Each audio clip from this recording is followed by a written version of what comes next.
Political reasons.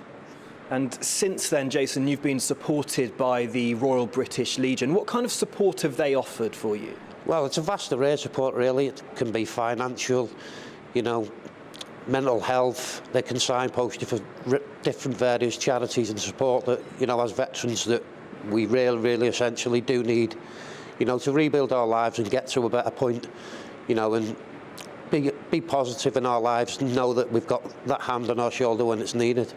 And I can hear you sounding a little bit emotional talking about it. What kind of a difference has that made, that support, on your life? Oh, it's massive, you know, you can't really... It's not something you can put into words. GBNews, the People's Channel.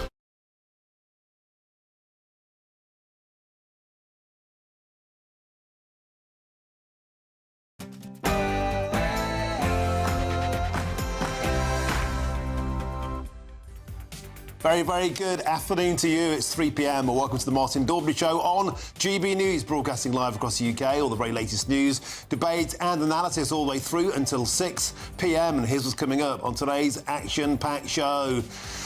Prisoners walking free, foreign sex offenders on the loose, his popularity at an all-time low. And yet the Prime Minister, the man his critics call Never Hear Keir, he's jetted off to the COP30 conference in Brazil, his 40th foreign jolly since being elected. Today I'll be asking, are these climate change conferences just a load of hot air? And we'll be hearing from Keir Starmer and Prince William live later this hour. And an illegal Bangladeshi living homeless in Southend has told GB News he cannot be deported, even though he has begged the Home Office to send him back. We can't stop illegal immigrants coming in, and now we can't deport them, even when they want to be sent back. It's another GB News exclusive that will simply blow your mind. And Labour Party top brass are praying that a mass tactical voting movement, the so-called anybody but Farage tactic, will help keep Reform UK out of Downing Street. But will it work? On today's show, an exclusive reveal how Labour's desperate plan looks doomed to fail. And 700 police officers have been deployed to Birmingham to manage pro-Palestine protests as Aston Villa take on Maccabi Tel Aviv tonight. Is football being hijacked by politics? And a patriotic Yorkshireman who erected 120 St George and Union flags on lampposts in his town, he's been handed a £4,000 bill to get his own flags back. Penny-pinching councillors in Thirsk have billed Sean Rammer 36 quid for every single flag, leaving him saying it's absolutely shocking.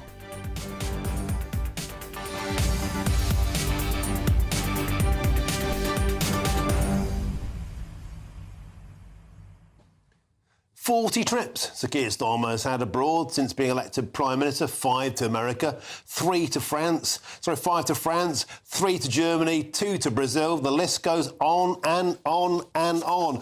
Over 80,000 air miles racked up, more than Richard Branson, you might think. The carbon footprint equivalent to 88 times more than the average Brit. What's the point of all these foreign trips? What are we getting out of our Prime Minister? All these climate conferences, just a load of hot air. We're debating that on the show, and we'll be joined by Keir Starmer and Prince William live from COP30 later on in this hour. Get in touch usual ways. gbnews.com/your say is the way to do so. But now it's time for your headlines, and here's Tatiana Sanchez.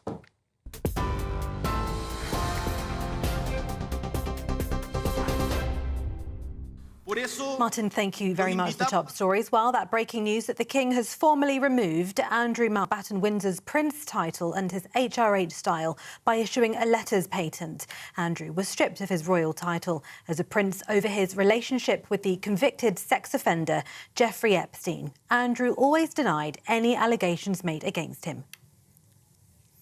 One of the prisoners mistakenly released from Wandsworth Prison has handed himself in 3 days after walking free in error. 35-year-old William Billy Smith was sentenced to 45 months for fraud on Monday, but was accidentally freed just hours later.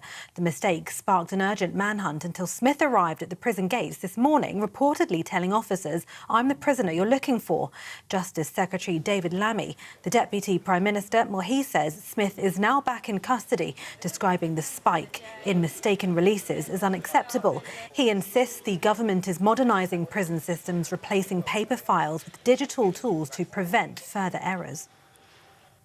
But a second manhunt continues for 24-year-old Brahim Gadur Sharif, an Algerian national and convicted sex offender still at large after being wrongly released from Wandsworth on the 29th of October. The government has called the situation utterly unacceptable, with prison governors summoned for crisis talks and tech experts deployed to overhaul what officials describe as the prison system's archaic record-keeping. Downing Street says restoring public confidence is top priority. The Shadow Justice Secretary, Robert Jenrick, spoke to GBNews earlier today, accusing the government of losing control of the prison system. This is a total and utter shambles. You've got, for the second time, no, the third time now in 2 weeks, convicted criminals being let out of our prisons accidentally. And now you've got the Metropolitan Police and Surrey Police having to waste precious resources on manhunts because of massive failures by David Lammy and the Ministry of Justice. Justice Minister Alex Davies-Jones told us there are no quick fixes, but insisted the government are putting all possible plans in place. This isn't going to be solved overnight. I can't wave a magic wand, build more prisons overnight. We are embarking on the biggest prison building programme since the Victorian era. You know, the last time Labour left office, we'd built 28,000 prison places. The Tories, after 14 years, built just 500. Chronic underfunding, 14 years of austerity. This is the result. But what we are doing is getting to grips with this because it's totally unacceptable, and I feel the fury. In other news, the Bank of England's decision to hold interest rates at 4% has triggered a fierce political row. Shadow Chancellor Mel Stride is accusing Rachel Reeves of having no plan or backbone, blaming her so-called jobs tax and reckless borrowing spree for keeping inflation almost double the target rate. But the Chancellor's hit back, saying 5 rate cuts under Labour have already helped bring down costs. She's promising fair choices in this month's budget to cut debt, waiting lists and the cost of living. Elsewhere, a new pay-per-mile tax for electric vehicles could be unveiled in Rachel Reeves' budget later this month, with reports suggesting drivers could pay around 3 pence per mile from 2028. The plan aims to plug a growing £25 billion gap in fuel duty as more motorists ditch petrol and diesel, but it could cost the average EV driver around £250 a year. The government says it wants a fairer system for all drivers, but motoring groups warn the move risks slowing the switch to electric, calling it a poll tax on wheels. Referrals to the government Prevent Counter-Terror scheme have hit a record high, up 27% in a year to nearly 9,000 cases. Officials say the rise follows the Southport murders after it emerged killer Axel Ruda had been referred 3 times but never flagged as an extremist. Most referrals involved people with no clear ideology, while right-wing extremism outnumbered Islamist cases 2 to 1. Security Minister Dan Jarvis says Prevent has diverted 6,000 people away from violent ideologies, but a third of referrals now involve people with mental health conditions, adding to pressure on the system. And more than 700 police officers will be on duty at Villa Park tonight as Aston Villa take on Maccabi Tel Aviv in the Europa League amid heightened tensions and planned protests. Away fans have been barred from attending over safety concerns, a move Sir Keir Starmer called the wrong decision. The Palestine Solidarity Campaign will stage a protest near the ground from 6 p.m, calling for Israel's exclusion from international football. Police say anyone inciting hate or disorder will be dealt with directly as they vow to keep Birmingham safe and welcoming. And those are the latest headlines for now. More in half an hour. Tune into GB News Radio wherever you are. Online, on DAB digital radio, on TuneIn, on Radio Player and on your smart speaker. Just say, play GB News.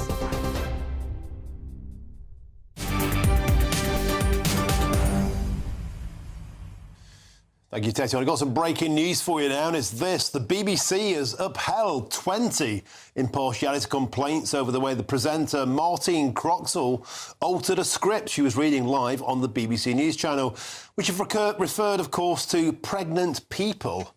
Earlier this year, well, Martine Croxall was lauded by the likes of J.K. Rowling and was originally backed by her BBC News bosses after her on-air remark back in June. But now the BBC's Executive Complaints Unit has ruled against the presenter, upholding concerns from audience members who claim that Croxall expressed a controversial view about trans people. Made a facial expression like this: of disgust, ridicule, contempt or exasperation. So she rolled her eyes when the auto cue put the phrase pregnant people towards her, and she said, well, women, and that was correct. But the BBC have found against her. Now, it's not often you'll find me supporting a BBC presenter, but Martine Croxall, I think a lot of people watching this will think you've been hard done by there. You're simply expressing your opinion in a common sense way, and yet Martine Croxall has been found against. Now, moving on, the Deputy Prime Minister, David Lammy, has been speaking to reporters about the accidental release of 3 prisoners. And let's take a look at what he had to say. You said last week that you had introduced the strongest release checks ever. Clearly they haven't made any difference, have they? We have found out that the release that has caused concern this week was actually before I introduced those checks just a few weeks ago, following the release of Kabatu. And the other prisoner was a court mistake, not in fact a prison mistake. But the truth is, I've been in post 2 months. The rate of release by error is too high. It has to come down. That's why I've asked Dame Lynn Owens to look at this, former Deputy Met Commissioner, to review this and come back to me as quickly as she's able to do. And this is a paper-based system that obviously involves human error. We had 800 errors under the last government. This has now gone on for a generation. Our prison system is in crisis, so we have to bear down on this, but we have a mountain to climb. You were briefed on Tuesday night about an accidental prison release. Why didn't you have enough information to share with the House on Wednesday? You told James Cartledge he needed to get a grip. Is it you who needs to get a grip? I first found out about this on Wednesday morning. I was in the department, both learning from officials, but also preparing for Prime Minister's questions. At the dispatch box, I did not have all of the detail. That detail was actually released just later, after I had finished at Prime Minister's questions. I took the judgment that it is important when updating the House and the country about serious matters like this that you have all of the detail. I was not equipped with all of the detail, and the danger is that you end up misleading the House and the general public. So that is the judgment I took. I think it's the right judgment.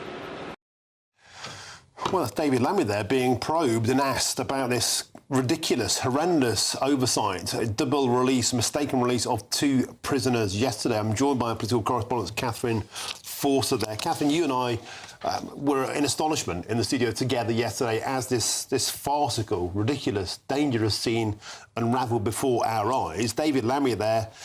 Still, a lot of questions need to be asked about who knew what and when. We understood yesterday that Mr Lammy knew the night before and even had a statement prepared to read to Chamber before PMQs. He's maintaining there he only found out on the Wednesday yesterday morning, and I did not have all of the facts or the details ahead of me, and I took the judgment it was the best thing not to mention it in Chamber. He also there still kept maintaining it's an inherited situation and blaming the Conservatives. But figures have come out overnight that mistaken releases have simply skyrocketed under the Labour regime. When will this government take accountability for what's happening on its watch? Yes, accidental releases have more than doubled under Labour, though, of course, the seeds of this crisis were laid long ago, you know, huge cuts to prison budgets, inexperienced staff and so on. It's very curious because yesterday we sat here and we were led to believe that he'd known the night before. Yeah. We know that officials knew the night before. He's now saying he only knew on the morning, and he's saying, you know, he didn't want to risk giving out incorrect information, so better to get all the facts to not risk misleading the House. You said last week that you I still think it's very problematic for David Lammy. First of all, he was exceedingly angry. He was really cross. James Cartledge was more than entitled to ask those questions. David Lammy did not react well, and also he did know. He might not have known if the guy was an asylum seeker. He might not have had the details. But we know that he had a statement ready to go. I'm still absolutely mystified as to why he didn't get ahead of it, knowing that it was going to break, and begin before PMQs got underway, saying, I'd like to make a statement. There is this incident going on. I don't have all the details. It's a live situation, but obviously it's regrettable. We're working very hard. We'll update you further when we can. That would have got ahead of it. Whereas he basically said everything else under the sun other than answering the question. And I think there's a lot of unhappiness in the Labour Party and right up to very senior levels about his outing in PMQs yesterday. I think the situation really still is as clear as mud. I really, really do. A lot of people will look at this and think this just isn't good enough. But look, for now, we have to move on because as a manhunt is underway for that convicted sex offender that was wrongly released from prison, where is Sir Keir Starmer? Well, he's in the Brazilian rainforest, of course, for the climate summit, COP30. Despite pushing forward the net zero agenda, it's his 40th foreign trip in just 16 months as Prime Minister.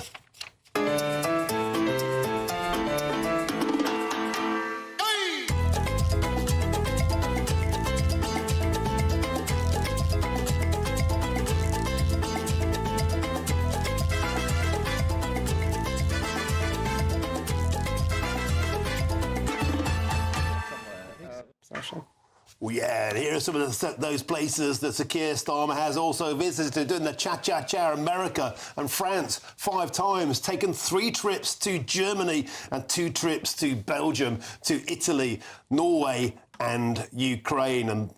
And these are just a few of the many countries Sir Keir Starmer has visited since becoming Prime Minister. And with his jet-setting lifestyle, how can the Prime Minister claim to be climate-focused? Catherine Forster, let's talk about the fact that a lot of people, perhaps unfairly, he might think, call him Jet Set Starmer, never hear Keir. It seems when there is a domestic crisis, well, when there isn't a domestic crisis at the moment, our want-away Prime Minister is far away. A lot of people are asking, what is the point of these climate change conferences? A lot of world leaders aren't going. Sir Keir Starmer himself wasn't due to go. Many people think he's only there because Zach Palansky and the Green Party is breathing down the back of his neck. Are these conferences just a load of hot air? Well, I think Zach Palansky and the Green surging popularity has certainly got something to do with the fact that the Prime Minister wasn't originally going and now he has, although it's a very brief trip. Look, COP30, there's obviously a huge amount of controversy, not least because it's been held in the Amazon where they've had to cut down a whole lot of jungle to put in a road, which is not the best look, is it, when you're talking complain about clearing Amazonian rainforest. Now they're doing it for a climate conference. A climate emergency. And also the World Wildlife Fund is not very happy with the Prime Minister because they're wanting countries to stump up for some sort of reforestation programme for planting of trees. And I think the Treasury have intervened and said, no, we don't have the money for this, so we are not contributing to that. But the government will say he's there because climate change is the greatest challenge that the planet faces and that ultimately, we don't have another planet to live on when it becomes unbearably hot. And also this government see green technology as an opportunity. They think it's a way to drive jobs, as a way to drive growth. So they're announcing new deals, Greater Manchester, Great Yarmouth, Belfast. They say there's been £50 billion of investment into UK climate schemes since last year, that it's going to drive nearly a million jobs by the end of the decade. And on these foreign trips, I mean, look, I'm implicated here because I've been on a lot of them. You've seen me popping up in India and Estonia, and I was looking at some of those. Jet set Forster. But, the Prime Minister's team and the Prime Minister would say he only goes on these trips because he's batting for Britain. He's going, flying the flag for Britain, trying to get investment, trying to get jobs back at home. So they would absolutely defend. And I remember being in, I think it was Estonia, I saw the carbon capture plant come up there just before Christmas last year, and one of his team said, look, you know, he'd rather be home with his kids. Of course he'd rather be back in England, but he's doing this for the good of the country. But I know that he gets a lot of criticism for it. Well, we're waiting to hear from Keir Starmer and Prince William in around about 20 minutes' time, we think. But ahead of that, I'm now joined by the Executive Director of the Green Alliance and the former Labour MEP, Sean Spears. He just seems to have walked off. While we wait for him to come back, I hope he hasn't walked off in a fit of pique. Maybe just like gone for a cup of tea. Catherine Forster, let's talk a bit about. Can I get your reaction to that Martine Croxall reaction we had at the top of the hour? Because you were standing over there and you didn't look at all happy. Just to repeat this ruling, Martine Croxall, the BBC news presenter who rolled her eyes and questioned the phrase "pregnant people," the BBC have found against her. Yeah, I think there's going to be a lot of, let's say the word women, especially women, but lots of people, but especially women who will Not think... Not people with uteruses or chest feeders, women. Let's say the W word, women. Let's be devils. Who I think will be horrified by this, because Martine Croxall, she's a very successful female television presenter at the BBC. She's a big talent, in my opinion, and somebody has written into her auto cue pregnant people, and she has thought to herself, do you know what? I'm not happy with this. She's given this facial expression, and now, you know, she's in big trouble. She's one of the people, I would say, that was laid off by the BBC a few years ago. There was then a huge row, a number of middle-aged women that took the BBC to court for sexism and ageism and won. But, you know, given the problems that the BBC are having this week in particular with these revelations that we're seeing in the Telegraph over coverage of Gaza, Hamas, all the rest of it, all the various other scandals that there have been over that Trump footage that the Panorama programme had spliced together in what's a misleading way. Thank you very much, Catherine Forster. Now, we can join our guest there. Now, it is the Executive Director of the Green Alliance and the former Labour MEP, Sean Spears. Sean, welcome to the show. I wanted to get your take on COP30 and what's the blooming point of it? I think we may have the wrong person on. It looks like we have. You definitely... There is Sean Spears. Oh, yeah, OK, another... Sean, welcome to the show. Let's ask you, let's try again, third time lucky. Do you think these things like COP30 are a complete load of hot air? No, I clearly don't. They are... In the last 30 years, we've gone from predicted 4.5 degree global warming to about 2.5, 2.7. Still disastrous, but the international process has brought down the level of global warming and will continue to do so. And obviously, people have to fly to these things. It's really difficult to get 197 countries aligned. You do need leaders who are going to take the lead. And I think we should welcome the fact that our Prime Minister and the Prince of Wales are taking this really seriously and trying to corral the rest of the world. It's Keir Starmer's 40th foreign jaunt since being elected. He's done at least 80,000 air miles. His carbon footprint is around 700 tonnes of CO2. That's about 88 times the average Brit. Is this not a case of do as I say, not as I do? All people really care about are cheaper energy bills. We were promised the bills would be £300 cheaper under Labour. They've actually gone up 280 quid. People are getting a bit fed up of world leaders globe-trotting while we can barely afford to pay the bills back here at home. Yeah, I'm not sure that anybody wants to spend about 3 days getting to a really inaccessible place in Brazil, touching down, having a day's meeting with other world leaders and then flying back. It's not really a jaunt. It's diplomacy. I'm not the Prime Minister's spokesman, but we've had trade deals with the US, we've had trade deals with India, we've had a lot of support for Ukraine. It is necessary for world leaders to travel around. I know we had an event 2 days ago with the climate minister, Katie White, where she said she'd come into office, cancelled a couple of foreign trips, which were in her diary. She wants to cut down on unnecessary travel. But at the end of the day, if you're going to try and get 197 countries aligned behind ambitious climate action, you're going to have to meet. And what the critics of this process never say is what they would do about it. You know, if you believe in climate change and if you follow the science, this stuff is really serious. We're going to have to get a grip. And the way to do that is through events like the COP, I'm afraid. But the trouble is, these events don't make any difference. If they did, something would have happened by now. This is COP 30. Energy bills have gone up. All the way. People care about... Even Bill Gates, who's one of the most famous attendees of this year's event, has changed his tune on things. He's saying, actually, what we need is cheap energy for those with lower standards of quality of life in the rest of the world, and that means fossil fuels. We need more energy to more people for more people to have a quality of life, not living in penance in the West. Well, no, I've just told you that the process of 30 years over COP has brought down the rate of global warming predicted rate from 4.5 degrees warming, which would be catastrophic for everyone, to 2.5, which is also pretty catastrophic, but it is going in the right direction. We need to get it down under 2 degrees.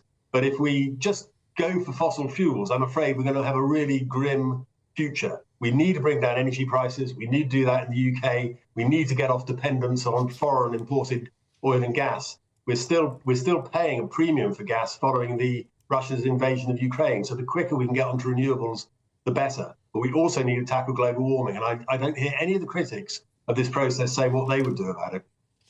Well, we could, for example, try being energy sovereign. We could try having less punitive tax on North Sea rather than 80%. We could offer more licences for more reward. We could offer British consumers cheaper energy first. We could look at onshore gas and shale exploration. We could look at reopening some coal mines. We could look at any one of a number of things. And instead, we offshore our guilt, we offshore our carbon, we import fossil fuels from around the world. And if renewables are so cheap and so beautiful, why are our bills going up? Well, look, I'm not sure that fracking and drilling is the answer to my question about what you would do about global warming. That's just going to make it worse. What we're doing is investing in getting to clean power by 2030, which will be 100% or 95% reliance on renewable energy. That's going great guns. We got, as your correspondent said earlier, £50 billion investment since the election in UK clean power, 400,000 jobs being created in it. You can either look to the future or you can look to the past. But if you look at the past, you're still going to have to build new gas-fired power stations, which are going to be very expensive. You're still going to have to upgrade the grid because we've got new AI, new demand, etc. So there are really three parts. But the AI industry has got no chance of being successful in Britain because we've got the most expensive energy in the world. That's the point. Everything begins and ends with cheap energy. And right now we are patently and measurably failing on every metric when it comes to having affordable energy. And you can talk about 400,000 jobs all you like. Where are they? I mean, we keep being told about all these jobs, but there's no tangible proof of where they are. Well, there's lots of evidence. There's jobs in EV factories, in offshore wind. Tell me then. Pardon? Tell me then, where are all these amazing jobs? Because we have record numbers of people unemployed at the moment. Unemployment's going up. Energy prices are going up. We're not competitive. We can't even dream of being AI competitive because of the exorbitant cost of British energy. You and I both agree we want cheaper energy, but we're failing. Well, go on jobs. Go to talk to the Reform MP for Hull, who's got lots of jobs in this area. You kind of keep tossing around the subject. What always amazes me, I come from GBNews. GBNews is a kind of great patriotic channel which appears to have no pride in what this country is doing, which is leading a transformation that's never going to happen. There's 80% of the world got net zero commitments. The UK is going great guns on this. China is going even greater guns. They're producing EVs at a rate of knots. This is the future. You can look to the past or you can look at the future. And I think we should take pride in the fact the UK is leading on this. The Prime Minister is out there. The Prince of Wales is out there. Mrs. Thatcher started it. It was continued by David Cameron getting offshore wind down to a price nobody thought was possible. Continued with Theresa May introducing net zero. Boris Johnson hosting a great COP26. And now it's continuing under this government. It's been a great British success story. And GBNews, of all channels, should be flying the flag and getting behind it. Yeah, GBNews will be flying the flag, from the highest rooftop in Britain if our energy bills actually came down, if any of this ever amounted to anything more than greater taxation, greater bills, more penalties, and less rewards. That's all I'm saying. I'm afraid we have to leave it there, Sean, because we have to go now to the COP conference and speak to our correspondent who is there. But anyway, I appreciate your time. Thank you. Any moment now, we're expecting to hear from Keir Starmer and Prince William from the COP30. In the meantime, let's cross live to Brazil, where GBNews' royal correspondent Cameron Walker is there for us. Cameron, welcome to the show. We're eagerly anticipating Keir Starmer and Prince William to talk to us from COP30. But tell us the mood on the ground there now.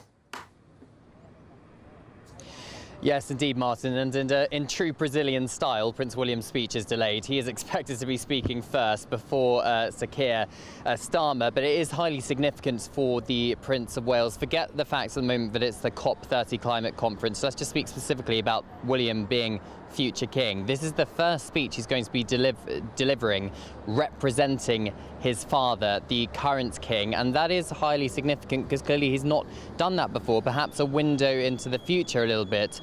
And of course what we also have is the Prime Minister Sir Keir Starmer here at Prince William's Earthshot Prize last night. We also had the Energy Secretary Ed Miliband as well, and they've all travelled together to the COP30 climate conference. The Prince of Wales flew on the government plane alongside the Prime Minister, which is clearly quite a significant moment. But as you said, Martin, they are of course here for the COP30 climate conference. And what William's been speaking about over the last day or so is that he says the doom and gloom scaremongering, which a lot of people do when it comes to the climate conference and the climate crisis, doesn't really work. It just turns people off. And the Labour government has been criticised in the past for being a little bit too doom and gloom with other separate policies. And what Prince William was saying in his previous speech or previous chat yesterday was that I want the kind of leader that I'm going to be more positive, to have a more uplifting message, to talk this country up, to talk the world up, and to bring solutions to the problems that happen when it comes to the climate crisis. And this was Sir Keir Starmer, the Prime Minister, listening to Prince William say this. So perhaps the Prime Minister is going to be taking a leaf out of Prince William's book when it comes to leadership. But as you said, we are expecting the Prince of Wales to deliver a speech on behalf of his father very shortly. It is Prince William being a global statesman on the world stage. The climate situation is clearly incredibly polarising, as you and your guests have just been talking about, Martin. But I think this is a chance to see how Prince William is going to be talking to the world by being given this global platform. He is representing brand Britain on the global stage here. Sometimes we get a bit complacent about our royal family in the United Kingdom, but I've been with him for the last 3 days quite up close, and seeing the crowds here in Brazil have such a love for this man, the future king, was quite something to behold. It shows that he's got that global appeal, that global fame. He can, of course, bring big celebrities across the world to come here, including Shawn Mendes, including Kylie Minogue last night for his Earthshot Prize, and manages to, you know, convene all these people around the world to come here to Brazil. So it is really, you know, brand Britain on the world stage and Prince William trying to make an impact where he can.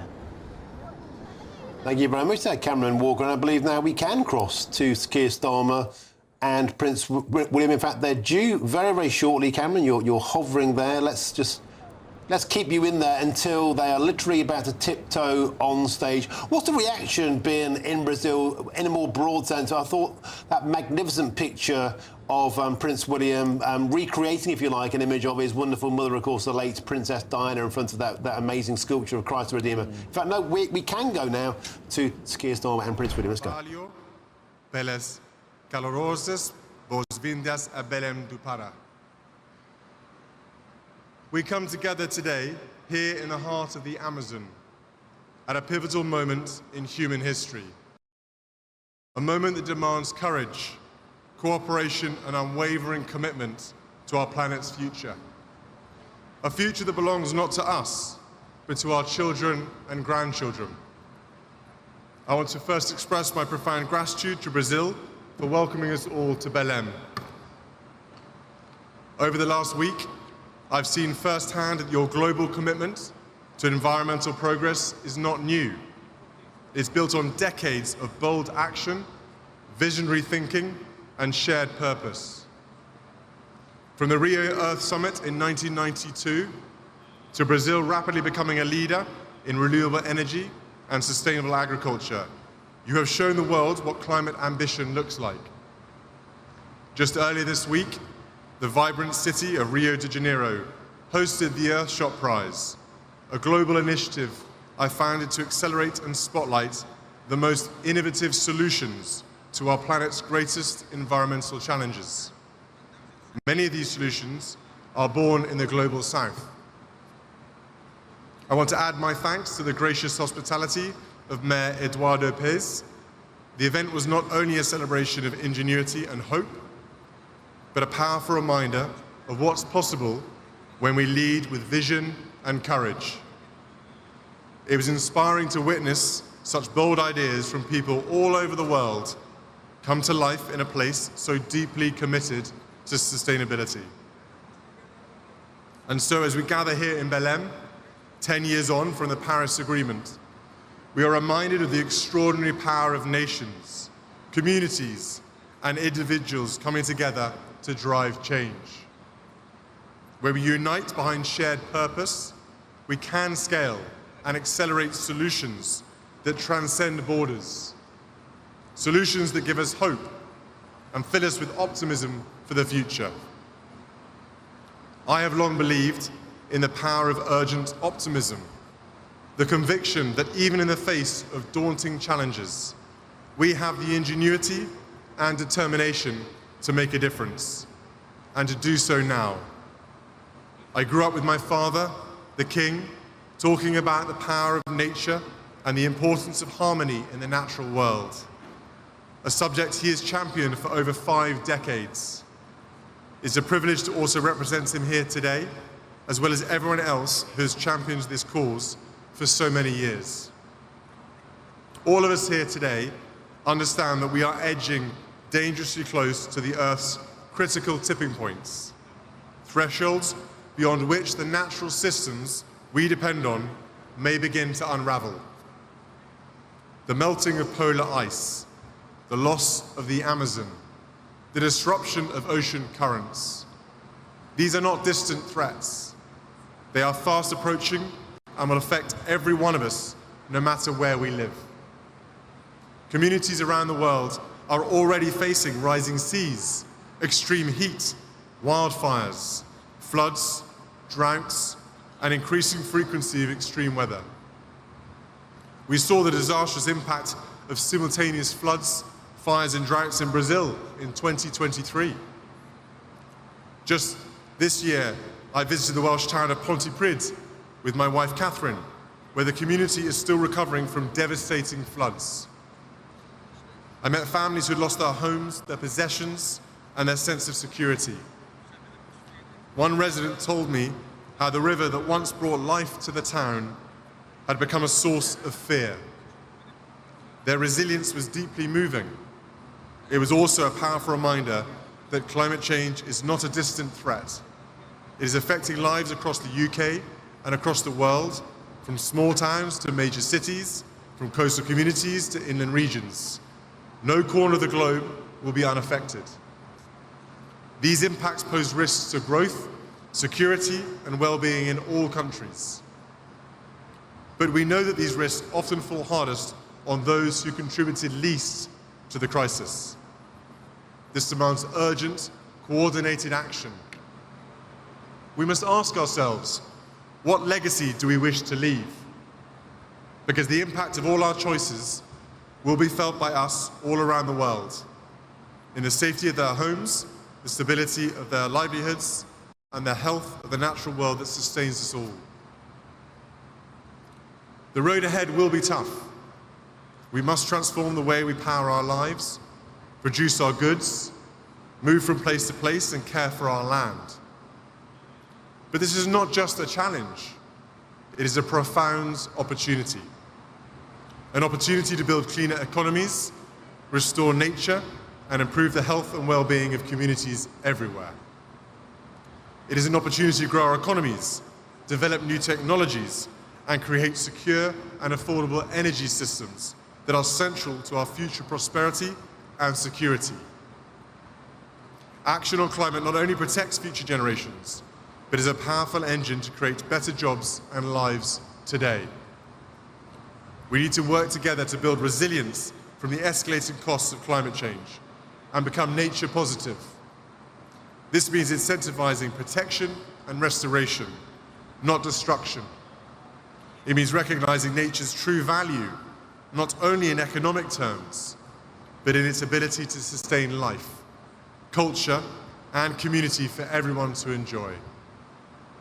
As we stand together in the heart of the Amazon, a region not only vital to global climate stability, but also home to indigenous communities who have safeguarded these forests for generations, we are reminded that true climate leadership means listening to those who have lived in harmony with nature and empowering them as stewards of the planet's most precious ecosystems.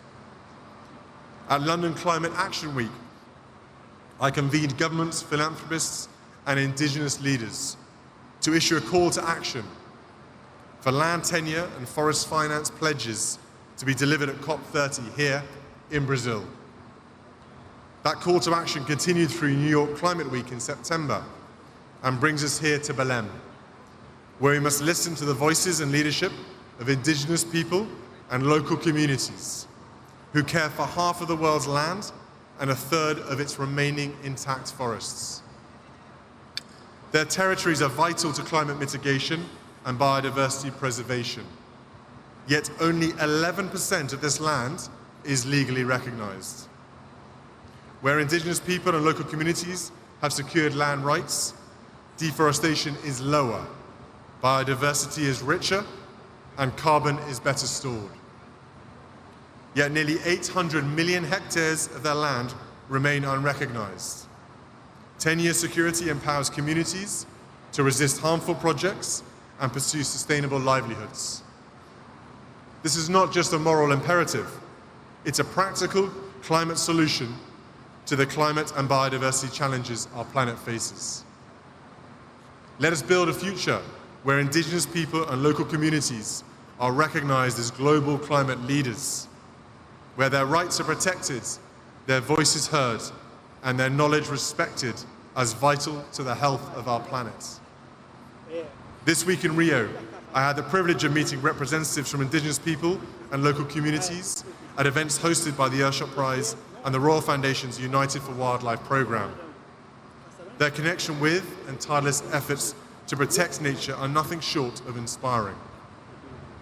They are not just participants in the climate conversation, they are leading it, and we must stand with them. But it is also important to acknowledge the progress we have made. From the Paris Agreement to the Global Biodiversity Framework, we have shown that this can be a unifying agenda. When nations come together, we can chart a course towards a more sustainable future. And the UK stands with you in this mission. The UK hosted COP26 commitment to halt and reverse forest loss and land degradation by 2030, signed by over 140 countries, was a historic alignment of global will and has already exceeded its target. Since then, the global goal on adaptation has been agreed, and the fund for responding to loss and damage has been operationalized so that resources can begin flowing to communities hit hardest by climate impacts.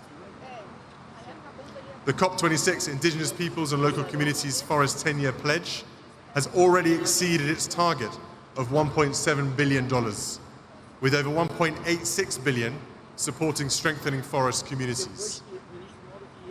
Climate finance is growing. Action is being taken on emissions.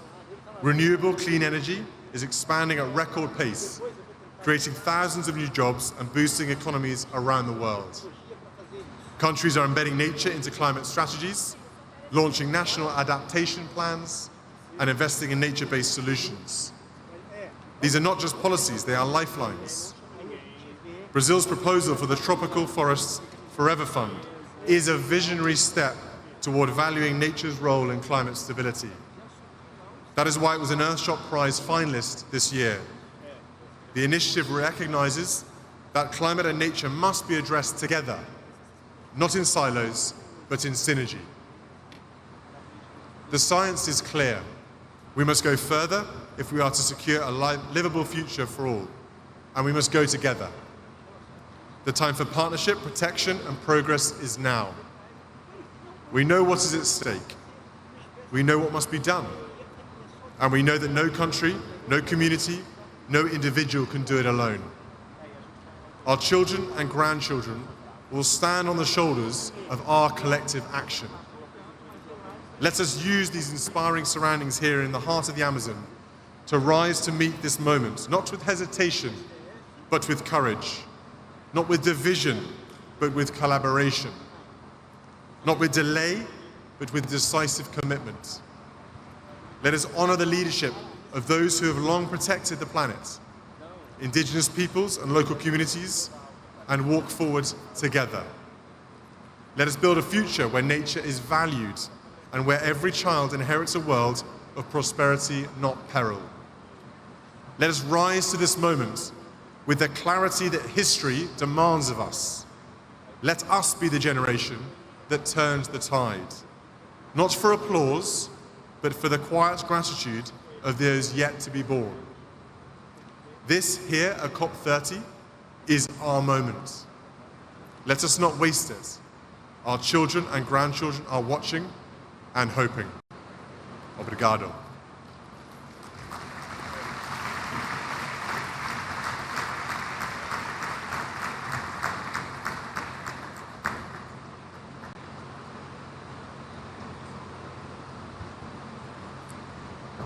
E nesse momento teremos a manifestação do primeiro-ministro do Reino Unido, Keir Starmer. That was Prince William there, deep in the Amazonian rainforest in Brazil at COP30.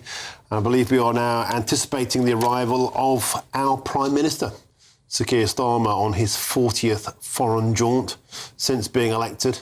Also due to speak at this conference whilst we wait for him to emerge. Quick reflection there on what was said by Prince William. Is that Keir Starmer there approaching?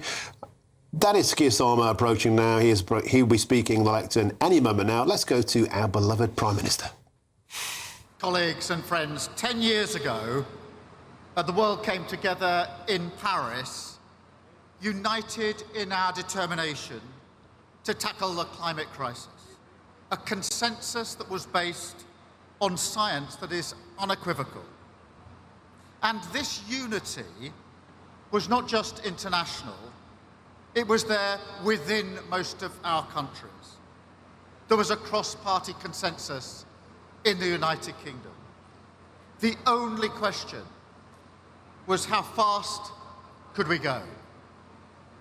Today, sadly, that consensus is gone, with some arguing that this isn't the time to act, and saying that tackling climate change can wait. But my question is this: can energy security wait too? Can bill payers wait? Can we win the race for green jobs and investment by going slow? Of course not.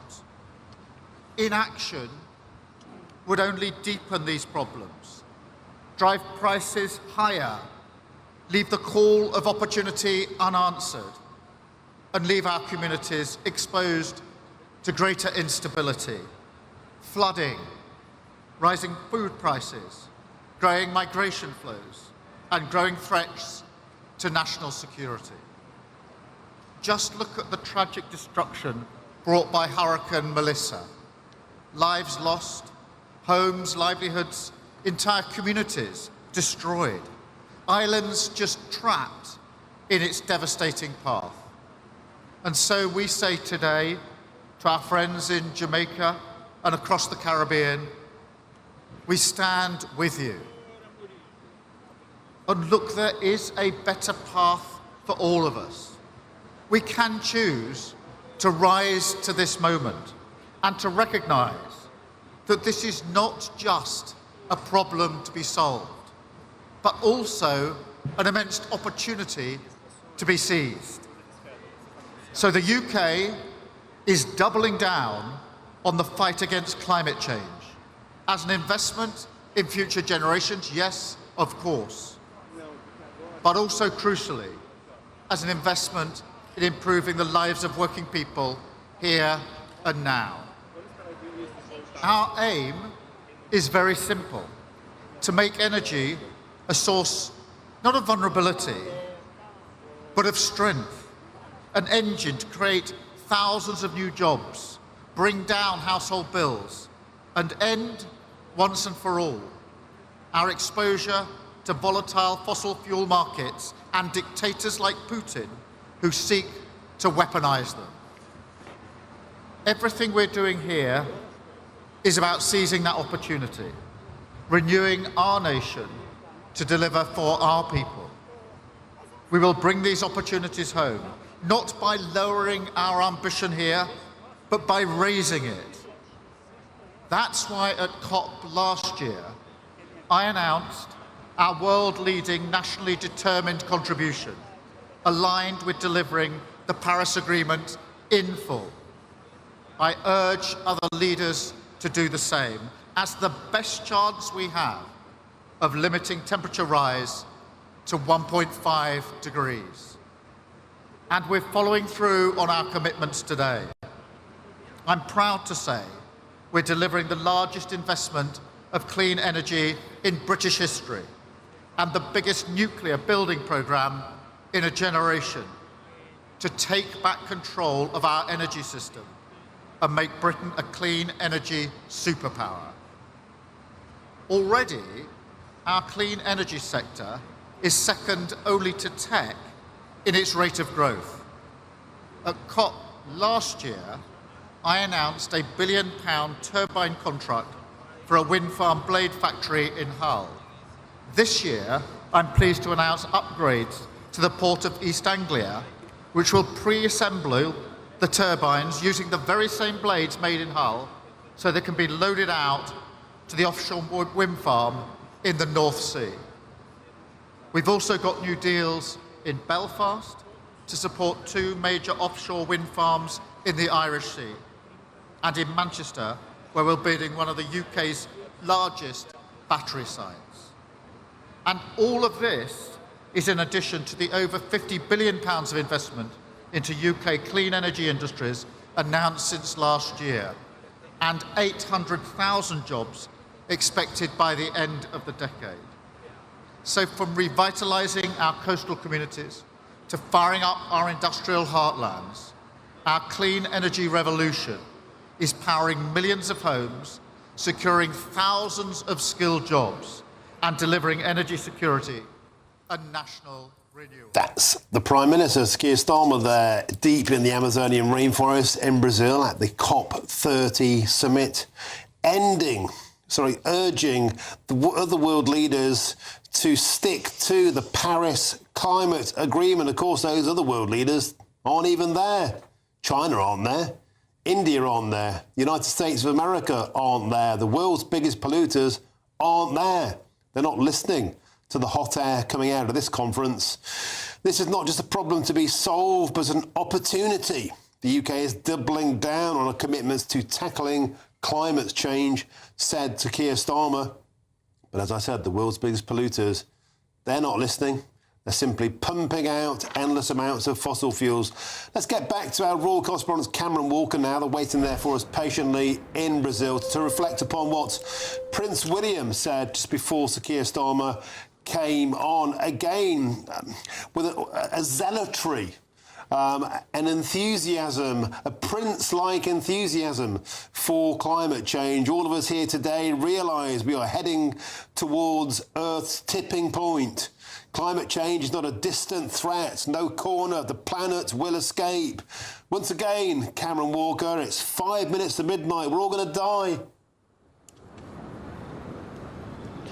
Well, exactly, Martin, which confused me slightly because usually Prince William is very much an optimist when it comes to this. But you have to remember, William in this situation is representing his father, the King, as head of state of the United Kingdom, and technically kind of representing the government and the whole of the United Kingdom at this conference. So perhaps there would have been more hands in this speech than just Prince William solely himself. Nonetheless, he did, of course, talk about the legacy of his father. That was a big theme of the 5 decades that he has championed the environment and the climate change. But as you say, Martin, the big players are not there. We don't have President Trump there, we don't have China, we don't have India and all the rest of it. And therefore, the question inevitably is, how much is this actually going to change things? Now, in terms of the diplomacy of all of this, we know that Prince William and, well, we know that President Trump even has a huge affinity with the royal family. He has a deep affection for them, particularly Prince William and Catherine, the Princess of Wales. In his speech, Prince William talks about a tiny little town in Wales called Pontypridd, which he visited earlier this year, who were devastated by floods, and William links that to climate change. So that's just kind of one example of how he's putting a tiny Welsh town on the world stage. But is Prince William even in private meetings with President Trump going to be talking about climate change? Well, when they had the private meeting at Windsor Castle earlier this year, I highly doubt if that came up. And the point that the Prime Minister made, well, in 2015, when the climate Cameron Walker, I have to interject. We've reached the end of our hour. I've got to cut you off, I'm afraid. But please, audience, don't go anywhere. An exclusive on GB Next. An illegal immigrant wants to go home, is begging to be deported. The Home Office simply won't listen. Don't go anywhere. That's next. Expect warm spells with the odd rude interruption. Box Boiler sponsors the weather on GB News. Hello again, very good day to you. This is your GB News weather update coming to you from the Met Office. Now, as we go through the rest of the weekend into the weekend, there will be some wet weather around at times, but also some drier interludes. There's low pressure to the west of us, but it's not particularly deep area of low pressure. As a result, the weather's relatively quiet at the moment. A lot of cloud for many places. That's the theme through today, and that will be the theme through the evening and overnight. Some drizzly rain mainly towards western parts. A few outbreaks of rain here and there overnight. Most places staying dry, though worth pointing out in the southeast there will be a bit of wetter weather arriving, some perhaps heavier outbreaks of rain as we go towards dawn. Most places though stuck under the clouds, so keeping temperatures relatively high in many areas, particularly your towns and cities staying in double figures. A few showery outbreaks then first thing tomorrow morning across parts of Scotland, particularly around central areas. There could be the odd heavier burst of rain, but most areas starting dry. Even some glimmers of sunshine through the morning as well, particularly towards western and eastern Scotland. Some showery bursts across parts of Northern Ireland, and then across England and Wales. Two things really to point out. That showery rain pushing into the southeast overnight will spread further northwards down the eastern side of England. Drier to start further west, not totally dry, but drier. However, later on, as we go through the morning into the afternoon, a swathe of wet weather is going to push its way northeastwards. This could turn a bit heavy at times across parts of the southwest and also across Wales, where there has been a fair amount of rain recently. Away from those zones of rain, there will be some dry, sunny weather on offer, but temperatures, if anything, will be down a couple of degrees compared to today. That zone of wet weather in the southwest will continue its progress northeastwards, as will the rain across eastern parts, and so some drier weather following in behind. Good news if you're heading out to any fireworks displays. As we go into the weekend, well, it starts mostly fine, but some rain in the far west will push its way eastwards as we go through the weekend. Bye-bye. Expect warm spells with the odd rude interruption. Box Boiler sponsors the weather on GB News. Thank you, Britain, for our more than 2 million YouTube subscribers and more than 2 billion views. That is Britain watching, sharing and making its voice heard louder than ever before. Good afternoon. This is the latest AI travel news from GBnews.com. The A96 at Moss Todlock is restricted in both directions due to a traffic incident. Motorists should prepare for delays and drive carefully. M48 has a 7.5-tonne weight restriction for heavy goods starting May 27, 25, until further notice. Meanwhile, the M25 clockwise between junctions 24 and 25 has 2 lanes closed following a road collision. Expect delays of approximately 40 minutes. And on the trains, northern buses replace services between Corkickle and Whitehaven, with further southeastern disruption between Deal and Sandwich. For more travel news, go to gbnews.com. We could be delivering the perfect Christmas to you this year. There's £30,000 in tax-free cash to make 2026 the best year yet. A further £10,000 cash to spend on gifts for all the family. There's £1,000 to spend in your favourite supermarket. And a festively themed GB News goodie bag, and we'll get it all to you in time for the big day. For a chance to win, text WIN to 63225. One entry costs £2.50 plus one standard network rate message. Or text bonus to 63225. 5 entries cost £5 plus one standard network rate message. Go to gbnews.com/win. Entries start at £2.50. Call 0903 686 3232. Calls cost £2.50 plus your network access charge. Or post your name and number to GB17 PO Box 8690 Derby DE1 9TT. UK only. Entrance must be 18 or over. Lines close at 4 p.m. on the 28th of November. Please check the closing time if listening or watching on demand. Good luck. Mornings don't have to be tiresome, especially if you have the right company. Wake up to news as it happens, opinion and debate, and of course, a little bit of entertainment too. Because when the kettle's on, we're on. That's Breakfast on GB News, a show worth waking up for. Every morning from 6 a.m. Only on the People's Channel, Britain's news channel. We'll spread the news, you spread the word.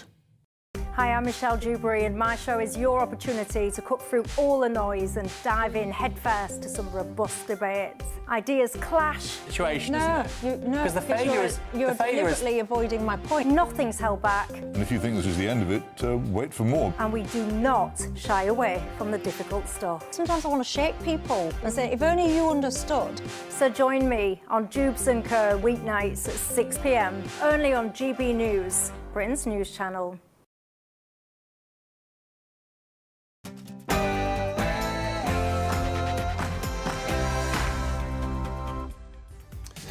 Very, very good afternoon to you. It's 4 p.m. or welcome to the Martin Daubney Show here on GB News, broadcasting live across the UK. All the very latest news, debate and analysis all the way through until 6 p.m. And here's what's coming up on today's show. An illegal Bangladeshi living homeless in Southend has told GB News he cannot be deported, even though he has begged the Home Office to send him back. We can't stop illegal immigrants coming in, and now we can't deport them, even when they want to go back home. It's another GB News exclusive. They'll simply blow your mind. And Labour Party top brass are praying that a mass tactical voting movement, the so-called anybody but Farage tactic, will help to keep Reform UK out of Downing Street. But will it work? Well, on today's show, I'll exclusively reveal why Labour's desperate plan looks doomed to fail. And do you remember this? London School of Hygiene and Tropical Medicine has released research which says that nearly 600 heat-related deaths are expected in the UK. Malcolm Mystery, who is involved in the research, says that the aged, pregnant people, women, and those with pre-existing health conditions need to take precautions. Well, the BBC says that presenter Martin Croxall breached its rules over impartiality over that clip there. And the formidable MP Rosie Duffield joins me shortly for her reaction. And 700 police officers have now been deployed to Birmingham to manage pro-Palestine protests as Aston Villa take on Maccabi Tel Aviv tonight at Villa Park. Is football being hijacked by politics?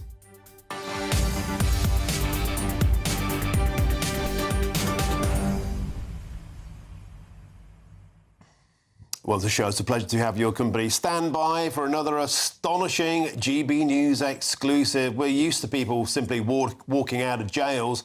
We're used to foreign sex offenders simply vanishing into Britain. We're used to Pakistani rapists fleeing the country, never to return. But can you believe that an illegal immigrant who wants to leave the country and is begging to leave the country can't get out because the Home Office is dragging its feet? What on earth is going on in this country? Nothing seems to work. We can't get rid of the people that want to go, and we can't contain the people who should be in prison. Britain is broken. This next story is certain to raise your blood pressure. Pour yourself a nice hot cup of tea or perhaps something stronger. Don't go anywhere. Get in touch. gbnews.com/your say is the way to do so. But now it's time for your headlines, and here's Tatiana Sanchez.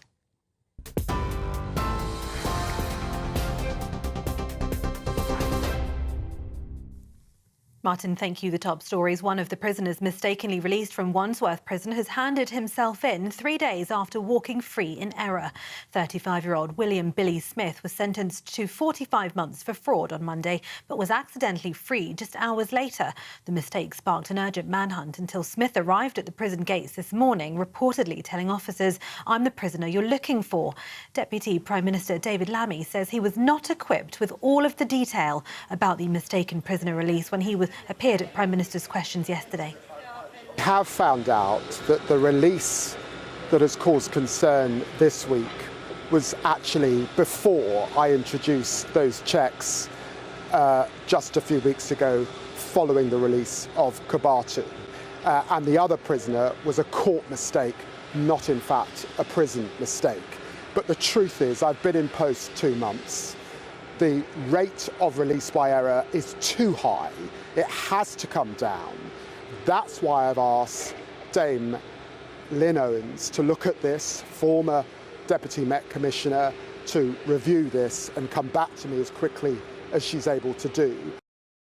But a second manhunt continues for 24-year-old Brahim Kadur Sharif, an Algerian national and convicted sex offender still at large after being wrongly released from Wandsworth Prison on the 29th of October. The government has called the situation utterly unacceptable, with prison governors summoned for crisis talks and tech experts deployed to overhaul what officials describe as the prison system's archaic record-keeping. Downing Street says restoring public confidence is now top priority. Shadow Justice Secretary Robert Jenrick spoke to GB News earlier today, accusing the government of losing control of the prison system.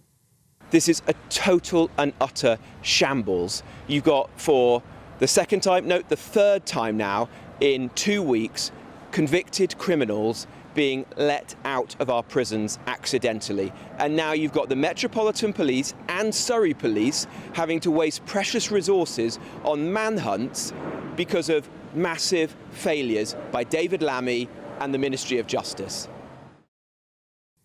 Justice Minister Alex Davies-Jones told us there are no quick fixes, but insisted the government are putting all possible plans in place. This isn't going to be solved overnight. I can't wave a magic wand, build more prisons overnight. We are embarking on the biggest prison building programme since the Victorian era. You know, the last time Labour left office, we'd built 28,000 prison places. The Tories, after 14 years, built just 500. Chronic underfunding, 14 years of austerity. This is the result. But what we are doing is getting to grips with this because it's totally unacceptable, and I feel the fury. Now, armed police officers are currently at a college in Reading after a boy was injured in an assault. An automated message on the college's phone line said today, "We are currently dealing with an incident at Reading College where one student has sustained injuries not believed to be life-threatening." More on this breaking story as we get it. Elsewhere, Andrew Mountbatten-Windsor's Prince title and HRH style have been formally removed by the King. Details of the letters patent have been published by the Crown Office in the Gazette, the UK's official public record. King Charles's decision to effectively banish Andrew from the monarchy, removing his birthright to be a prince as well as his dukedom, followed growing controversy over his links to the paedophile financier Jeffrey Epstein. For many years, Andrew faced allegations he sexually abused Virginia Giuffre after she was trafficked by the financier. Andrew has always strongly denied all allegations made against him. In other news, the Bank of England's decision to hold interest rates at 4% has triggered a fierce political row. Shadow Chancellor Mel Stride is accusing Rachel Reeves of having no plan or backbone, blaming her so-called jobs tax and reckless borrowing spree for keeping inflation almost double the target rate. But the Chancellor's hit back, saying 5 rate cuts under Labour have already helped bring down costs. She's promising fair choices in this month's budget to cut debt, waiting lists and the cost of living. Now, more than 700 police officers will be on duty at Villa Park tonight as Aston Villa take on Maccabi Tel Aviv in the Europa League amid heightened tensions and planned protests. Away fans have been barred from attending over safety concerns, a move Sir Keir Starmer called the wrong decision. The Palestine Solidarity Campaign group will stage a protest near the ground from 6 o'clock this evening, calling for Israel's exclusion from international football. Police say anyone inciting hate or disorder will be dealt with directly as they vow to keep Birmingham safe and welcoming. And Nancy Pelosi has announced her retirement from Congress, ending a decades-long career that saw the California Democrat become one of the most powerful figures in the US politics. In a video message today, Ms. Pelosi said she will not be seeking re-election to Congress at the end of her term in January 2027. It marks the end of a storied political career. The 85-year-old became the first woman to serve as Speaker of the House and led her party in the lower chamber of Congress from 2003 to 2023. Those are the latest headlines for now. More from me in half an hour. Take the GB News family with you on any device. As long as you have an internet connection, tune into GB News anywhere on the planet or beyond.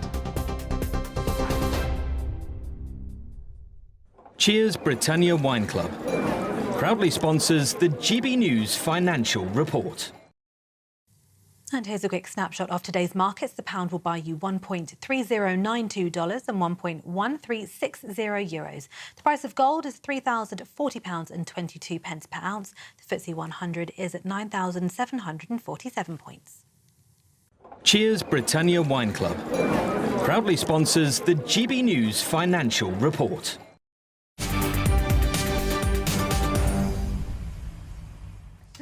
Thank you, Tatiana. Prepare to be shocked. I hope you're sitting down because an illegal migrant has still not been deported from Great Britain, and we're just getting used to stories that you couldn't make up here at GB News. And here is another one, because GB News' political correspondent Catherine Forster has an exclusive for us that simply beggars belief.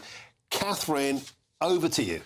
Well, we know that the Home Office has trouble in getting people out of the country who don't want to be removed. But here we have a man who is illegally in the country, who wants to be removed, who's been asking the Home Office to send him back to Bangladesh since March of this year. Here we are in November. He's increasingly desperate, and he is still here. So what has happened is he came legally on a student visa back in 2013. When that expired, he stayed. He's been here for a decade illegally. He applied for right to remain. That was turned down a few years ago. But of course, no right to work legally. And eventually things became so difficult that this year his bank account was frozen and he decided that actually it'd be better to go back to Bangladesh. So he went to the Home Office, the voluntary return scheme. He said, I want to go back. Can you help me? They said, we can. You need a valid passport. He goes, I don't have one. You need to get one. I don't have the money. Oh, we'll come back to you. They didn't come back to him. So it continues. He becomes homeless. He starts shoplifting. He's apparently mortified and very ashamed that he's done that, but he's shoplifting to survive. He gets arrested, he gets convicted, he gets a 6-month suspended sentence, and then he goes to the Citizens Advice Bureau to help him. And they think, oh, well, this won't be difficult. He wants to go home. We'll get in touch with the Home Office. They'll sort it out. So go to the Home Office. They then say, well, actually, because he's got this criminal conviction, he needs now to go to the facilitated return scheme that's for people who've had convictions, but they say, no, you don't qualify because you haven't actually been in jail. You need to go back to the other scheme. Goes back to the other scheme, and it goes on and on and on. But basically, he's on the streets, it's getting colder, he's now got a criminal conviction, he doesn't want to be here, he's been asking the Home Office for months to send him back, and he's still here. I'm having to cough because at one point during that I started laughing. I know it's not funny. It's not remotely funny. It's a comedy of errors. It's a total and utter farce, and in many ways it exemplifies the nature of broken Britain. Well, to discuss this further, I'm also joined in the studio by Anna Firth. She's the former Conservative MP for Southend West and Lee. That's the area where this individual is. And also our Home and Security Editor, Mark White. I'm going to start with you, if I could, Anna. You're the former parliamentarian for the area, and yet you became involved. How do you get dragged into this story?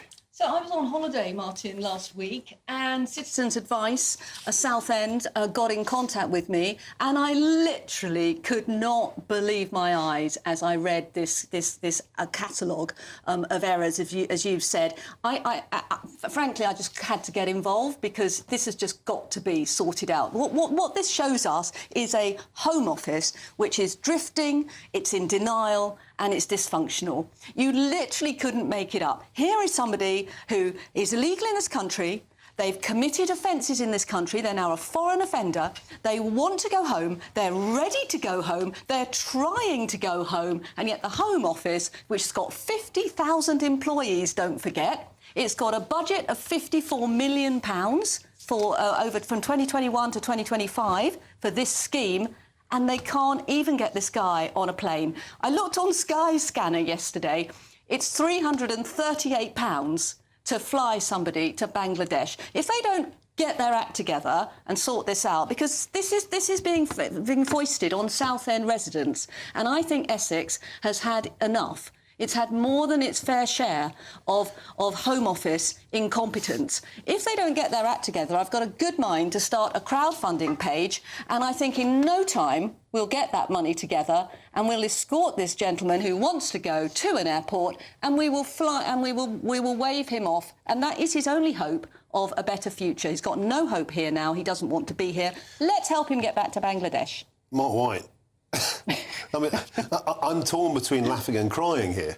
But to you, this is just meat and drink. This is just yet another story that exemplifies the broken lack of joined-up thinking that we have in this country. You know, this individual has been on a visa illegally. Well, if he came in 2013, overstayed. Let's be charitable. Let's say he's been in the country illegally for 8 years. There or thereabouts, and he hasn't been picked up, has to be said, by the previous Conservative government, either simply wandering around, drifted into homelessness, drifted into lawlessness, and here we are now. He's begging to go home, and he can't get out the country. It's astonishing. Well, listen, I think Anna summed it up beautifully in terms of what we've got with the Home Office and so many of these other big bloated government departments that are just drowning in bureaucracy and an inability to just cut through that and make sensible real-time decisions.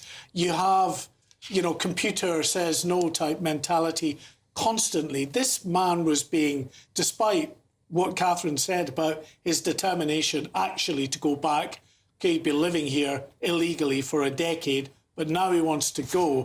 Just get him out of the country.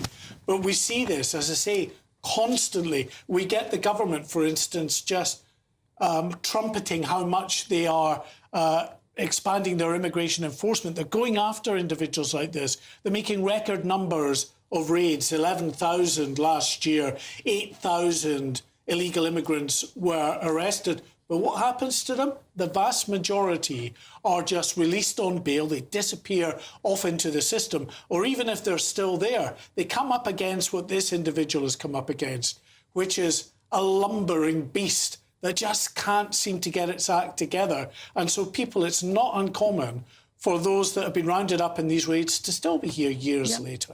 Yeah. And that's the point, Catherine, because yesterday we saw the ridiculous, terrifying situation. An Algerian sex offender still at loose in the country. He should have been deported in 2020. And it's the same situation again. Even when they're overstaying, they're either, in both these instances, slipping into criminality.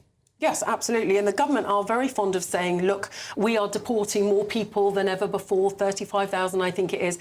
The vast majority of those are people who've literally overstayed their visas, who've come illegally. Very few of those are people who've come across on small boats. So, this just is bonkers to me. And just to say, we've contacted that Home Office for right of reply. We haven't heard back from them yet, but we expect that we will. But just talking to the Citizens Advice Bureau in the last hour or so, they are now saying that the Home Office have said to them, actually, we don't have a current case file for this guy on record, despite, let's see what they say, but despite the fact that the Citizens Advice Bureau, Sonia Wood there, has been having conversations with them for weeks and weeks and weeks. Catherine, if I could interject, your wish is our command. We finally have heard back from the Home Office, and a spokesperson from the Home Office has just told GB News this. At the time Mr Anwar applied to the Voluntary Return Service, he had an outstanding police investigation, one including a shoplifting conviction back in August. All these police matters have since been resolved, and he is now free to apply for the voluntary service again. So there we have it. Don't worry, don't fret. He can get to the back of the queue again, and he can start this process all over again. That's it. Everyone relax. But he's been trying. They're putting him back in the bureaucratic black hole that he's been in for 8 months. That is an absolute disgrace, and we are all paying for it. If you commit an offence... Sorry, Mark. If you commit an offence, you should be gone in days, not months. Days. No, absolutely right. And I can tell you that, which we'll get onto, but Brahim Kadur Sharif as well, they are going to argue exactly the same point, because there were these criminal convictions and trials that were still pending with regard to that. We couldn't deport him. We had to get him out of immigration enforcement detention centres and back into a prison where they mistakenly released them. But there's one other thing, this is just me and a little gripe. Can we stop calling them visa overstayers? This is just, we're falling into government nicety, sanitised descriptions. They are illegal immigrants. Whether you break into the country in a small boat, whether you come in the back of a lorry, or whether you come in on a visa and you deliberately overstay and you work in the illegal economy, you are there an illegal immigrant from that point on. And let's just repeat that statement. No, you're exactly right to do that. We all get swept into the legalese, as it were. To read that statement out again from the Home Office. At the time Mr Anwar applied to the Voluntary Return Service, he had an outstanding police investigation, which we knew about. That's been public knowledge. One including a shoplifting conviction back in August, again, which we knew about. That's public record.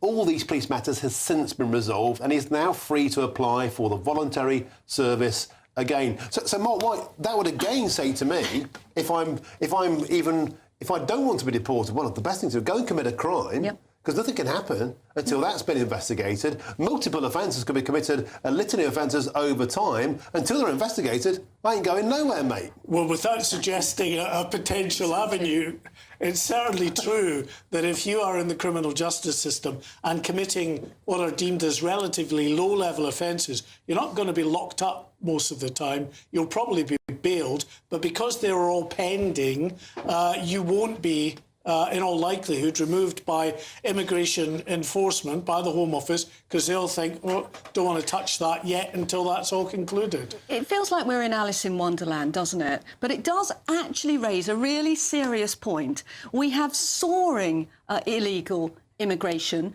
We have soaring immigration legally as well. If this government can't even get rid of somebody that wants to go home, where we have a returns agreement with the country, where we have a scheme in existence, what hope is there? I do have to give you a little bit of stick here, because let's be frank, this individual overstayed his visa when your lot were in power, and he wasn't kicked out then. So I thought you might raise that, Martin, and absolutely right. And I was concerned about that as well. And I am very surprised that he slipped through that net, because you may remember that Theresa May had a clampdown on colleges which started in around this time, 2013 to 14. So I'm quite surprised he did slip through that net. But you're absolutely right, he did slip through the net. But the point here is there is a scheme in place, and it actually goes right back to Tony Blair's government, the voluntary return scheme. It's expanded under the Conservatives. There is a scheme in place. This isn't about money. This isn't about lack of schemes. This is about rank incompetence. Well, I wonder actually if it's not about politics. It's about the fact the Home Office is totally and patently unfit for purpose, despite whoever is in power. Yeah, exactly right. I just find that response incredible, because I'm sitting here with an email from the Citizens Advice Bureau. I've been talking to the lady a lot who's been looking after this man, and she's got dates of conversations with the Voluntary Returns Service operated by the Home Office that the Home Office seems to have no knowledge of, and saying, well, he's welcome to apply, and yet They have been applying. They've been trying to apply, and the Home Office don't even seem to know about it. Drift, denial and dysfunction. OK, we have to leave it there. Another day in clown world. Anna, Catherine, Mark, thank you very, very much indeed. Now, it's also worth pointing out the government has previously celebrated its maintaining removing the highest number of legal migrants in 5 years. Still to come, we'll be crossing to Birmingham. 700 policemen have been deployed to manage pro-Palestine protests and a counter-protest, we believe, as Aston Villa take on Maccabi Tel Aviv at Villa Park tonight. Can we speak? Well, here we are, Martin, outside Villa Park. You can see the preparations taking place for this protest, saying that they want to have Israel boycotted out of UEFA, but as well, as you mentioned, the police operation underway here with those police vans, those policemen getting geared up. We're live at Villa Park after the break.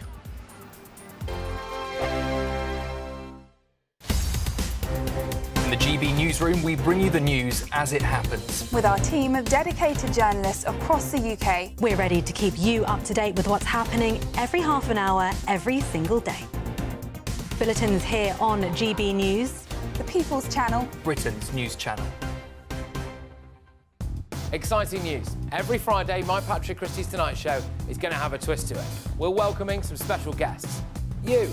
That's right, on Fridays I'm going to be doing my show in front of a live studio audience because this show is about you and what you have to say. It's going to be the same big debates, same big topics, same big opinions, but every Friday night at 9 p.m. you are invited to come on down to Patrick Christie's Tonight to be a part of the action. Only on GB News, the People's Channel, Britain's news channel.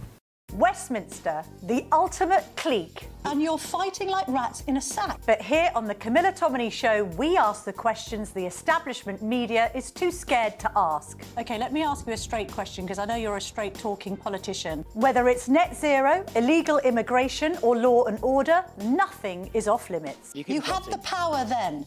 Yeah, as I and say, now you've lost it. That's the Camilla Tominey Show, a politics show that's fearless. But no, let me finish my question if you don't mind, because it is my show. Sundays at 9:30, only on GB News, the People's Channel, Britain's news channel.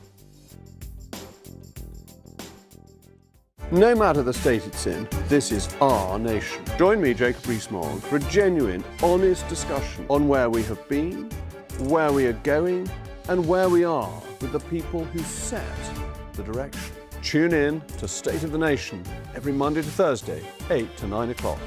Only on GB News. Hi, I'm Michelle Dewberry, and my show is your opportunity to cut through all the noise and dive in headfirst to some robust debates. Ideas clash. Situation, no, isn't it? No, because the failure is you're deliberately avoiding my point. Nothing's held back. And if you think this is the end of it, wait for more. And we do not shy away from the difficult stuff. Sometimes I want to shake people and say, if only you understood. So join me on Jubes and Kerr weeknights at 6 p.m. only on GB News, Britain's news channel. Join me, Nana Akwe, for an informative, interactive news programme with a difference. It's fun. No, he didn't say that, Dave. I'm so surprised. I think there's an element of truth to that. Join me from 3 p.m. every weekend, only on GB News, Britain's news channel. Britain was once the envy of the world. But look around. A nation that no longer knows what it is or where it's going. A country that's broken. How do we fix Britain? How do we bring it back? Friday night with Matt Goodwin at 8 p.m. only on GB News.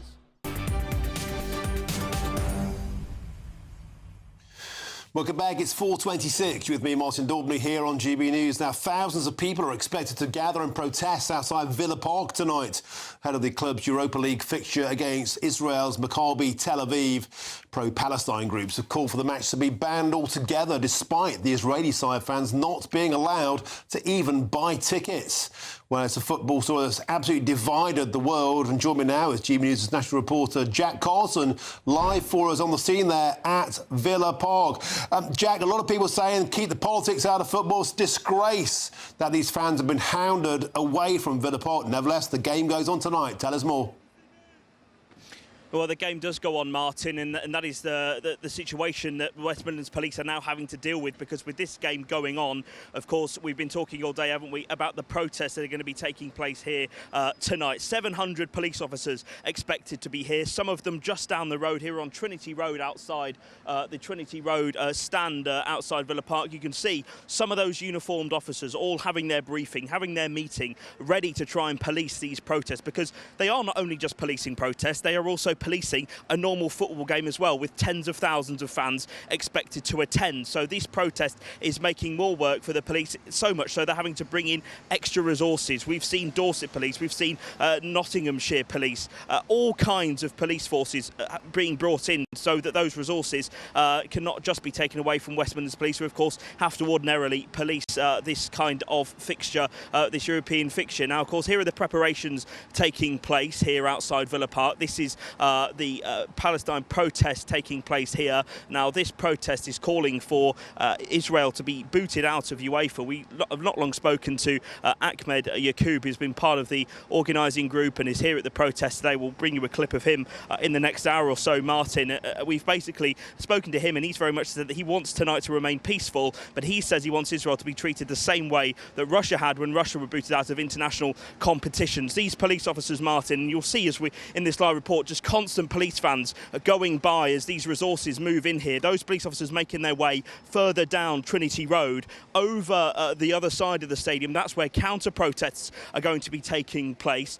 Those counter-protests saying that Birmingham feels like, with these protests here tonight, that it is not welcome for those people of a Jewish faith. Now, Ahmed Yacoub, when we spoke to him a little earlier, rejected that claim, but it's clear there are many people who feel like with these protests and the whole situation around, of course, the fans being banned and that decision from the Safety Advisory Group for those fans to be banned from this game, particularly the Prime Minister himself talking about how this was not right for a UK city and fans not to be able to attend a football match in a UK city. Of course, that was the decision of the Safety Advisory Group, despite conversations we know that happened with the Home Office. Those, of course, that decision was upheld. But Maccabi Tel Aviv do still play here tonight, and the police have an operation on their hands. You can see here all getting out. You can see their riot helmets on. They've got batons on their waists as well. All the resources that they need to not only, of course, keep themselves here, but also be able to crowd control as well. The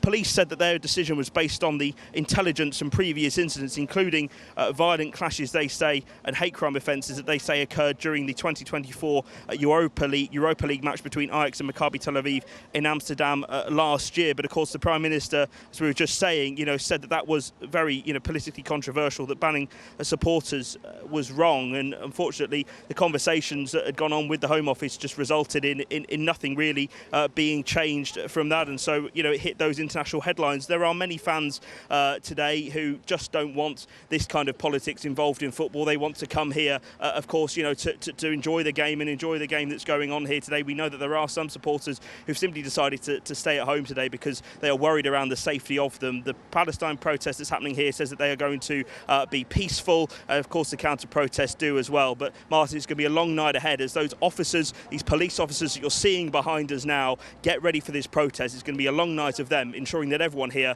gets home safely. These scenes shame Britain. They shame football. They shame all of us. This should never have happened. The old bill shouldn't be turned like this to this situation. And I wish you would have got hold of that local parliamentarian there, Ayub Khan, the independent MP for Birmingham, Perry Barr. He started this petition. It was gerrymandered along by Jeremy Corbyn, and pressure was applied. There was an incident with Maccabi Tel Aviv fans in Amsterdam. They were hounded off the streets and some of them had to jump into canals. They were fearful of their lives. This has all been revved out of all proportion. I've been to football matches before many, many times where the police can contain two separate lots of fans quite safely. They ring fence them in, they walk them in, they walk them out, no drama. This has been made a political story that's not about football. Not about football, Jack Carson, it's about politics. And in particular, many people believe it's about anti-Semitic politics. It's about this making a target out of Israel. It's a football match. Keep the politics out of it.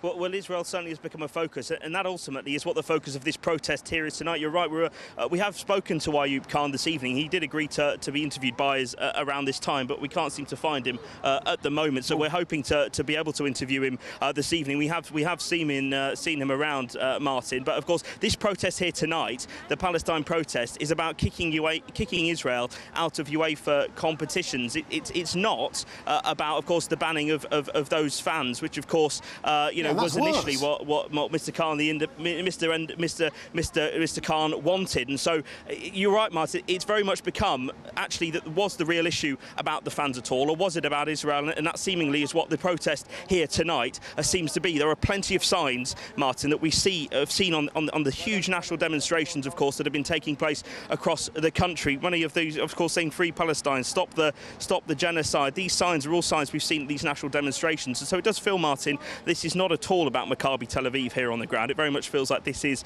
a protest around Israel, which, as you were saying, many fans just don't believe that it's right to bring that kind of politics into this Football League game and this Europa League game that's happening here at Villa Park tonight. When you give the mob, when you indulge the mob and when you give them an inch and they take a mile, that's happened for over 2 years since the Hamas pogrom in Israel. This is what happens. They get emboldened. They're going to hound Israeli fans away from matches. Next will be Eurovision. It won't ever stop until we stand up to the mob. Keep the politics out of football. Keep the politics out of Eurovision. Allow people to compete and keep the blooming politics out of it.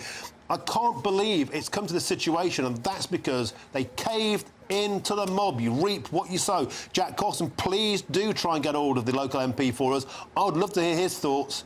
I really would. Jack Cawson, great reporting. We're back to you later in the show.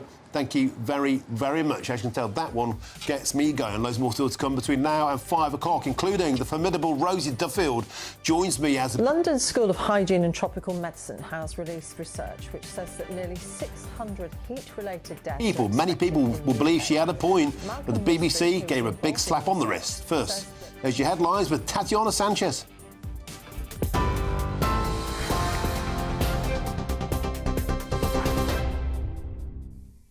Martin, thank you. The top stories. One of the prisoners mistakenly released from Wandsworth Prison has handed himself in 3 days after walking free in error. 35-year-old William Billy Smith was sentenced to 45 months for fraud on Monday, but was accidentally freed just hours later. A second manhunt continues for 24-year-old Brahim Kadur Sharif. On the right, if you're watching us on television, an Algerian national and convicted sex offender still at large after being wrongly released from Wandsworth on the 29th of October. The King has formally removed Andrew Mountbatten-Windsor's Prince title and his HRH style. Andrew was stripped of his royal title as a prince over his relationship with the convicted sex offender Jeffrey Epstein. Andrew always denied any allegations made against him. The Bank of England's decision to hold interest rates at 4% has triggered a fierce political row. Shadow Chancellor Mel Stride is accusing Rachel Reeves of having no plan or backbone, blaming her so-called jobs tax and reckless borrowing spree for keeping inflation almost double the target rate. But the Chancellor's hit back, saying 5 rate cuts under Labour have already helped bring down costs. Those are the latest GB News headlines for now. More from me at the top of the hour. Take the GB News family with you on any device. As long as you have an internet connection, tune into GB News anywhere on the planet or beyond.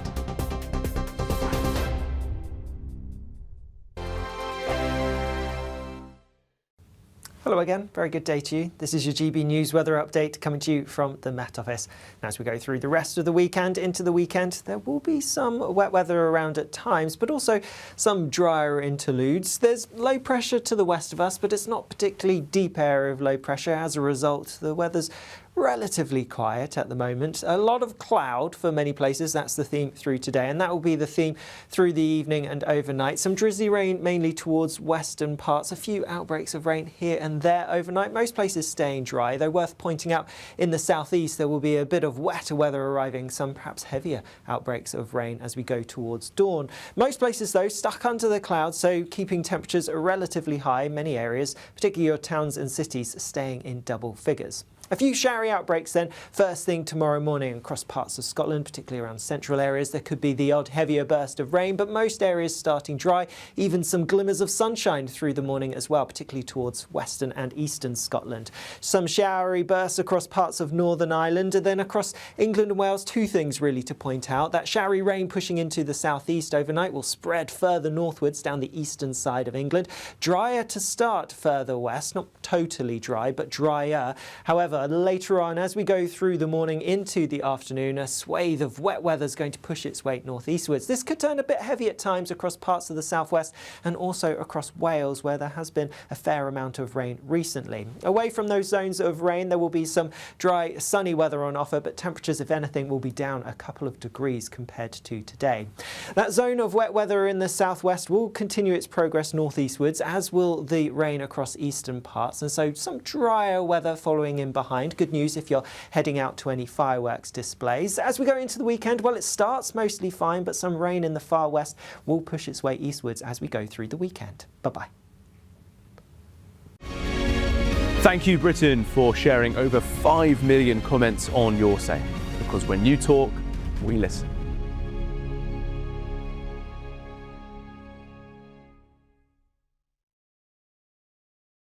Good afternoon. This is the latest AI travel news from GBNews.com.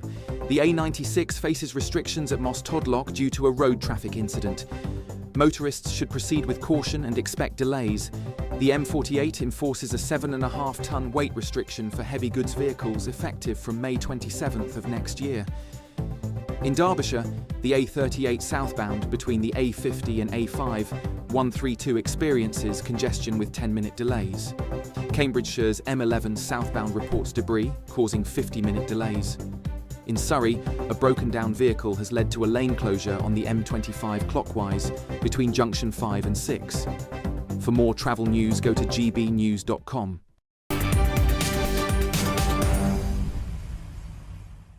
Welcome back. Your time is 4:39. You're with me, Martin Daubney, on GB News. Now, breaking news from the past hour. The BBC has upheld 20 impartiality complaints over the way that the presenter Martine Croxall altered a script she was reading live on the BBC News channel. Let's take a listen and a reminder about what she said. London's School of Hygiene and Tropical Medicine has released research which says that nearly 600 heat-related deaths are expected in the UK. Malcolm Mystery, who was involved in the research, says that the aged, pregnant people, women, and those with pre-existing health conditions need to take precautions. So Martine Croxall, who's a superb newsreader, reacts to a script which she clearly hadn't seen in advance in real time. With her reaction, seems fair to me, and yet she's been chastised for doing so. It's an astonishing situation. Let's now speak with the Independent MP for Canterbury, and of course that's the wonderful Rosie Duffield. Rosie, a pleasure to have your company. I don't know about you, I'm Team Martine on this. I mean, she's allowed to have an opinion about being forced to read something out. What say you? Yeah, I mean, it's ridiculous, isn't it? With everything that's going on in the world, there's a woman expressing the views of the majority of people. And she did it very subtly and, you know, as a woman, found it presumably quite insulting having to say pregnant people, which we all know is a completely ridiculous, fabricated term. And she did what I think most people would do. And for that, she's been reprimanded. It's just bizarre. And you know, this comes off the back, does it not, Rosie Duffield, of the BBC censorship scandal. We've seen, first of all, it was Donald Trump completely spiced together to paint a different picture. Then it was spreading Hamas lies. And now it's the trans censoring. This story is a part of that. Do you know, I had no idea, Rosie Duffield, I'm almost laughing about this or crying. The BBC has got an LGBT desk, and they approve all of the corporations' news outputs. And you can bet your bottom dollar, actually, that's probably where this script came from that Martine Croxall read out. Yeah, I mean, obviously it's super important to represent gay people, trans people, everyone across the spectrum. And it's, you know, it's important that we do that in an unbiased way. But I think this is something very different. It feels really sinister. It feels like this Orwellian policing of ordinary speech. And actually what women like me have known for a long time, or activists like me have known for a long time, is that ordinary views of feminists about the rights of women and girls are completely not okay at the BBC. And that's a real shame, because for years I've defended the BBC as this unbiased kind of stalwart institute, but this is showing that, you know, our little niggles over the last few years that actually we're not being represented fairly are, you know, based in fact, which is so disappointing. And Rosie, part of the issue here, look, I'm a bloke, right? You might have noticed. I'm a bloke, so I don't want to start doing any mansplaining. But one thing that really, really upsets me is that this new ideology is throwing women under the bus. Yeah, women absolutely. are getting thrown under the bus by this new way of being compelled to speak. You must read out this comment that I've written, and if you read it out and react, then as a woman, I'm going to throw you under the bus. To me, that seems like deep misogyny. Yeah, and many men like you are really uncomfortable with this and would count themselves as allies towards women and girls. And, you know, lots of fathers talk to me all the time about their young daughters going to sort of football matches, or, you know, they're on a swimming team or something. They just want fairness and safety for their children. So it's about all of that. It's about the fact that actually there are physical differences. There are, you know, biological differences between men and women, and we're just stating those facts. And for that, we're sort of made to feel like bigots, and it's turning reality on its head all of the time. And Rosie, it also came out of this Telegraph expose that there's a climate of effective censorship around the trans debate in the BBC. Yeah. This probably will come as no more of a surprise to you than night follows day.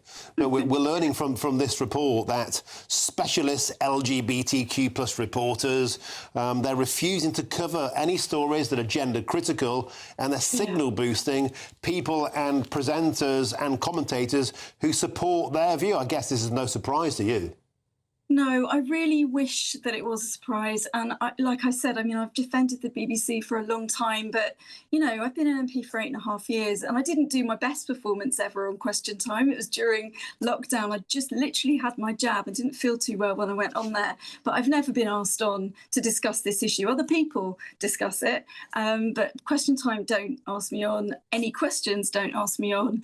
I'm never usually invited onto mainstream BBC to discuss these things, apart from Radio 4, which have been really good and much more balanced. But yeah, I mean, women who work in the BBC have known about this for a long time and are having to be very secretive and very fearful of keeping their views hidden. And it's such a shame, because, you know, as I've said, it is the mainstream, ordinary, sensible view of most people. And, you know, we also choose our news channels, don't we, according to a degree to what we believe. So, you know, lots of politicians on the left will watch Channel 4 News. We know where GBNews stands on most things, you know, frames itself as a sensible channel and represents lots of mainstream views. But the BBC is supposed to be completely unbiased. And it's just such a letdown that this has been revealed. Rosie Duffield, thank you for joining us, and as ever, being a complete breath of fresh air. And I just want to say once again, you know, I often have a pop at the BBC, but Martine Croxall, I think you've been hard done by here. I think you're speaking the minds of millions of people at home, just looking on at this and thinking, what's happening to this country? Rosie Duffield, thank you as ever for joining us on the show. Pleasure to have your excellent company. Thank you very, very much indeed. Well, earlier on GB News, the LGBT activist Peter Tatchell defended the BBC and believes the allegations of bias are exaggerated. Although there may be some small number of incidents where trans issues have not been reported in a balanced way with gender-critical voices, overwhelmingly the BBC's coverage has given huge profile to gender-critical voices, particularly around the Supreme Court ruling, around the Cass report, and around the Equality and Human Rights Commission. All those reports had loads and loads of quotes from gender-critical voices. So the allegations of bias, I think, are exaggerated. Now, the BBC's Executive Complaints Unit, they noted that, giving the strong impression of expressing a personal view on a controversial matter, even if inadvertently fall short of the BBC's expectations of its presenters and journalists in relation to impartiality. And the BBC added, "We continue to review our coverage to reflect developments such as the recent Supreme Court ruling." There you go. Don't have an opinion. Work at the BBC. There goes me. My job ever. Chance of ever getting a job there. Still to come. Stonehenge staff members have been given emergency training following the emergency Louvre gem heist, despite the stones weighing 25 tonnes each.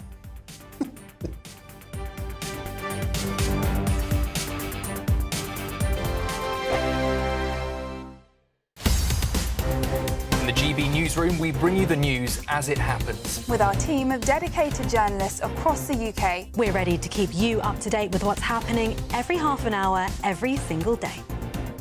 Bulletins here on GB News. The People's Channel. Britain's news channel. Good afternoon, Britain. Weekdays from midday. It's of course the 31st of October, and what does that mean? Halloween. Is the timer starting? Here we go. Right, okay, fine. right. I'm going to draw on with a pencil or a penny. I normally use proper knives when I do stuff like this, but we've been given sort of plasticky, safety-first tools. Oh, here we go. Look at that. What? Eye number one. Bingo. Well, let me have a look. That's ridiculous. Wait, hang on. Turn this round. Look at. Oh. What? I don't know which camera we need to show here. Dawn has managed to impale her pumpkin with a bit of. This is half of a plastic knife. Is that really what's going to be your pumpkin? Yes. Okay, I feel like. Oh no, I've bent my own thing now. Look at that. That's not going well. Okay, no, it's okay. We're bending it back into place. Right, maybe this is too ambitious in the face of 20 seconds, but I'm going to try and get this nose done. Look, 20 seconds Oh dear, to go. okay. It's going to be a very tiny little Michael Jackson nose. 5 seconds, let me just put the lid back on, clear the deck, put him there. Where's the camera? There it is. But mine's a patriotic pumpkin. I'm sorry. Okay, should we hold these two pumpkins up and just let the audience decide? Who do we think the pumpkin carving really competition? good, actually, but, Dawn, I would say good effort, but I'm just not convinced that you did put in a good effort. It's just rubbish. I'm sorry. Anyway, thank you so much for your company this afternoon. It's been huge fun. We've really enjoyed your company. I mean, thank you so much. Don't go anywhere, though. Have a very, very happy Halloween. But that actually is a vast improvement. GB News, the People's Channel. Britain deserves a newsroom that puts the facts and your voice first. Well, and that's what you get on GB News. Lively debates, lively conversation. And we're not afraid to hold power to account. And each other. So join me, Andrew Pearce. And me, Miriam Gates, for Britain's Newsroom, weekdays from 9:30 on GB News. At GB News, we love to hear from you, our loyal community. So drop us a line at gbnews.com/yoursay. There you can talk to each other and also to the presenters live on air. gbnews.com/yoursay, because GB News is your channel, Britain's news channel. Welcome back. It's 10 to 5 with me, Martin Daubney, here on GB News. Now, Stonehenge staff members have been given emergency training following the Louvre gem heist in Paris, despite the stones weighing 25 tonnes each. English Heritage said the raid in Paris has reminded staff to stay alert to suspicious behaviour, and they have since offered hostile reconnaissance training, prompting criticism from local volunteers and anybody with half a brain. Let's now speak with the senior druid and the pagan priest. All hail, it's King Arthur. King Arthur, welcome to the show. I tell you what, if somebody can make away with a 25-ton stone, there must be some sort of wizard. Yeah, you'd need a giant to do it, wouldn't you? But that's, of course, how they were erected and put there in the first place, allegedly. I mean, it's just stupidity, isn't it? I mean, all this risk assessment they do. I mean, we go there 4 times a year to celebrate. Pilgrims arrive from all around the world. They close all the byways because of risk assessment, because terrorists may may turn up, and then they send us all down one road and they put chicanes in. All they do is, you know, put chicanes in for their own shuttle buses. It's ridiculous. You know, it's just, you know, it's just risk assessment gone mad. I mean, it's ridiculous. It makes you wonder, King Arthur, if we lived under the veil of health and safety back in the day of Stonehenge, it never would have got built. We never would have built the pyramids. We never would have built anything great or good. We'd all been sat round scribbling on clipboards, and nothing beautiful and wondrous would ever have been created. That's right. I mean, and if you think about it, I mean, taken to the nth degree, this risk assessment. Imagine if our pregnant mother's done it, and they'd say, well, you know, there's 100% risk that you're going to die if you're born, so let's not bother going through with it, shall we? I mean, there's quite one thing to be concerned about losing a crown from a museum. You know, a crown can be stuffed up your jumper, but you can't stuff one of those stones up your jumper, not unless you're a walking, living giant, in which case, you know, get on with it. Well, exactly. I mean, it's just ridiculous. There's no need for it at all. None whatsoever. Can I just ask you... Go on. Could I just ask you there, obviously I introduce you as King Arthur. You're a senior druid and a pagan priest. Tell us about your name and how you got it, what you do. Well, my name's actually Arthur Uther Pendragon, and I'm generally known as King Arthur. I firmly believe that there are three Arthurs and three Arthurian ages. There's a pre-Roman archetypal Welsh, there's a post-Roman Dark Age British, and there's a post-Thatcher. And basically, I'm the post-Thatcher.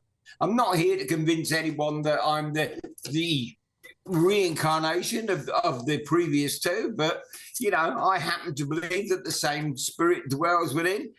But basically, I'm the head of what's thought of as the warrior political arm of the Druid movement. And my order fight for truth, honour and justice. And one of the things I did do was take English heretics, as I call them, to the European Court of Human Rights back in '98. And the young barrister who assisted me at the time is now your Prime Minister. It was Keir Starmer. Oh, King Arthur, wow, we could have this conversation. I'm sure I'd love to have it over a beer. Great to see you on the show, King Arthur there. Thank you very, very much indeed. Still to come, an illegal Bangladeshi living homeless in Southend is begging to be deported, but we can't get him out of the country. The Home Office completely unfit for purpose. This is Martin Daubney on GB News.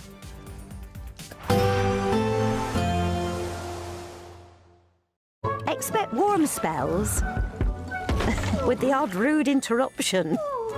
Boxed Boilers sponsors the weather on GB News. Hello again, very good day to you. This is your GB News weather update coming to you from the Met Office.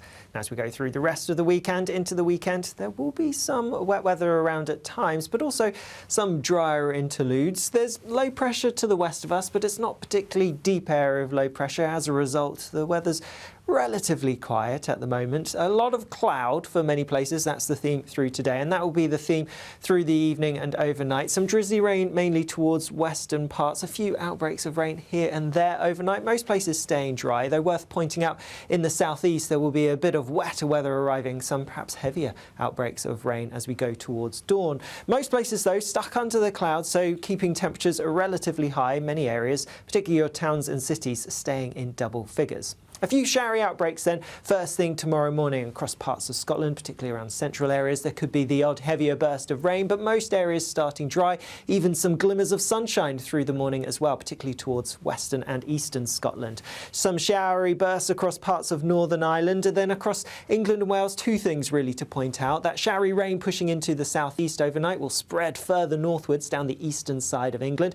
Drier to start further west, not totally dry, but drier. However, later on, as we go through the morning into the afternoon, a swathe of wet weather is going to push its way northeastwards. This could turn a bit heavy at times across parts of the southwest and also across Wales, where there has been a fair amount of rain recently. Away from those zones of rain, there will be some dry, sunny weather on offer, but temperatures, if anything, will be down a couple of degrees compared to today. That zone of wet weather in the southwest will continue its progress northeastwards, as will the rain across eastern parts, and so some drier weather following in behind behind. Good news if you're heading out to any fireworks displays. As we go into the weekend, well, it starts mostly fine, but some rain in the far west will push its way eastwards as we go through the weekend. Bye-bye. Expect warm spells with the odd rude interruption. Boxed Boilers sponsors the weather on GB News.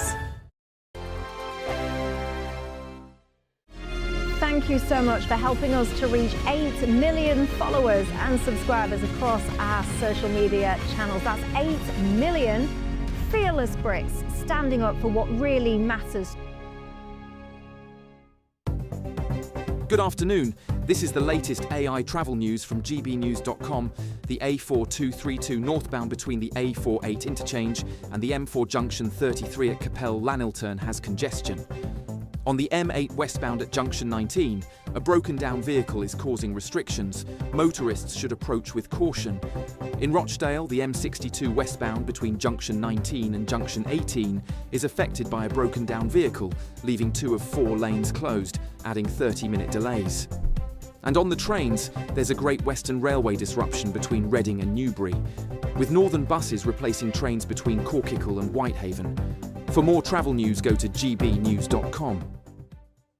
We're giving you the chance to win your entire Christmas this year paid for by us. First, we'll give you an incredible £30,000 in tax-free cash. Then we'll give you a further £10,000 cash to spend on all your Christmas presents, even the tree. Christmas lunch, that's on us too, with £1,000 in shopping vouchers to spend at your favourite supermarket. Finally, a GB News Christmas goodie bag. For a chance to win, text WIN to 63225. One entry costs £2.50 plus one standard network rate message, or text BONUS to 63225. 5 entries cost £5 plus one standard network rate message. Go to gbnews.com/win. Entries start at £2.50. Call 0903 686 3232. Calls cost £2.50 plus your network access charge, or post your name and number to GB17 PO Box 8690 Derby DE1 9TT. UK only. Entrance must be 18 or over. Lines close at 4 p.m. on the 28th of November. Please check the closing time if listening or watching on demand. I'm Michelle Dewberry, this is Jubes & Co with you. Hello everyone, Patrick Christie is here. GB News, Britain's news channel. Access the stories that matter to you. Take the GB News family with you on any device, and as long as you have an internet connection. Tune in to GB News anywhere on the planet or beyond.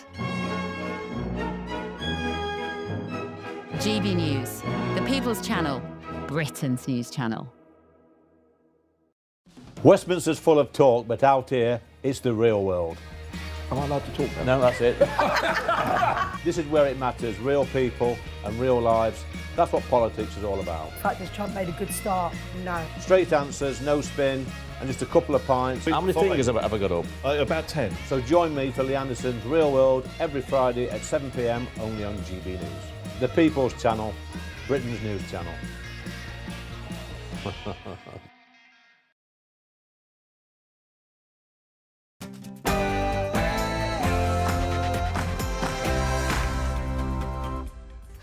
Very good afternoon to you. It's 5 p.m. and welcome to the Martin Daubney Show here on GB News, broadcasting live across the UK. All the very latest news, debate and analysis all the way through until 6 p.m. And here's what's coming up on today's action-packed show. We've got some breaking news for you this top of this hour. A bumper day of channel crossings as more than 600 small boats migrants arrive today. And an illegal Bangladeshi living homeless in Southend has told GB News he cannot be deported, even though he has begged the Home Office to send him back. We can't stop illegal immigrants coming in, as we saw on our screens a moment ago, and now we can't deport them, even when they want to go back. It's another GB News exclusive that will blow your mind. And Labour Party top brass are praying that a mass tactical voting movement, the so-called anybody but Farage tactic, will help to keep Reform UK out of Downing Street. But will it work? Well, on today's show, an exclusive reveal why Labour's desperate plan looks doomed to fail. And a patriotic Yorkshireman who erected 120 St George and Union flags on lampposts in his town, he's been handed a £4,000 bill to get back his own flags. Penny-pinching councillors in Thirsk have billed Sean Rammer £36 a pop for every single flag, leaving him saying, It's absolutely shocking.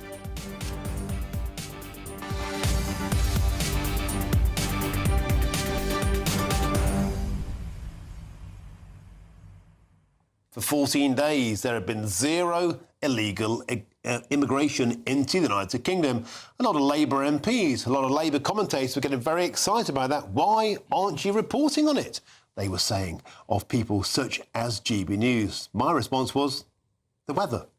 It's called the weather. The weather has been inclement and the boats have stopped. Today, the situation changed on a sixpence. The weather has been good. And the boats are once again, as sure as night follows day, they are rolling in. Mark White's got the full inside skinny on that, as well as this sensational exclusive from Catherine Forster, a Bangladeshi begging to be sent home. And still, we can't get him out of a country. We can't stop him coming in, and we can't get rid of him even when they want to go. It's astonishing. Stay in touch, gbnews.com/your say is the way to do so. But now it's your headlines, and here's Tatiana Sanchez.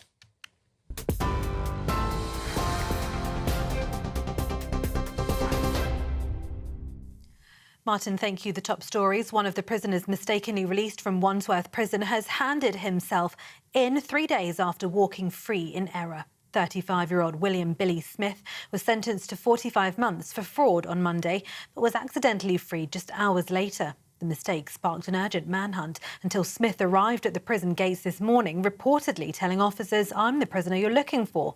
Deputy Prime Minister David Lammy says he was not equipped with all of the detail about the mistaken prisoner release when he appeared at Prime Minister's questions yesterday. We have found out that the release that has caused concern this week was actually before I introduced those checks just a few weeks ago, following the release of Kabatu. And the other prisoner was a court mistake, not in fact a prison mistake. But the truth is, I've been in post 2 months. The rate of release by error is too high. It has to come down. That's why I've asked Dame Lynn Owens to look at this, former Deputy Met Commissioner, to review this and come back to me as quickly as she's able to do. A second manhunt continues for 24-year-old Brahim Kadur Sharif, an Algerian national and convicted sex offender still at large after being wrongly released from Wandsworth Prison on the 29th of October. The government has called the situation utterly unacceptable, with prison governors summoned for crisis talks and tech experts deployed to overhaul what officials describe as the prison system's archaic record-keeping. Downing Street says restoring public confidence is top priority. Shadow Justice Secretary Robert Jenrick is accusing the government of losing control of the prison system. This is a total and utter shambles. You've got, for the second time, no, the third time now in 2 weeks, convicted criminals being let out of our prisons accidentally. And now you've got the Metropolitan Police and Surrey Police having to waste precious resources on manhunts because of massive failures by David Lammy and the Ministry of Justice. Justice Minister Alex Davies-Jones says there are no quick fixes, but insisted the government are putting all possible plans in place.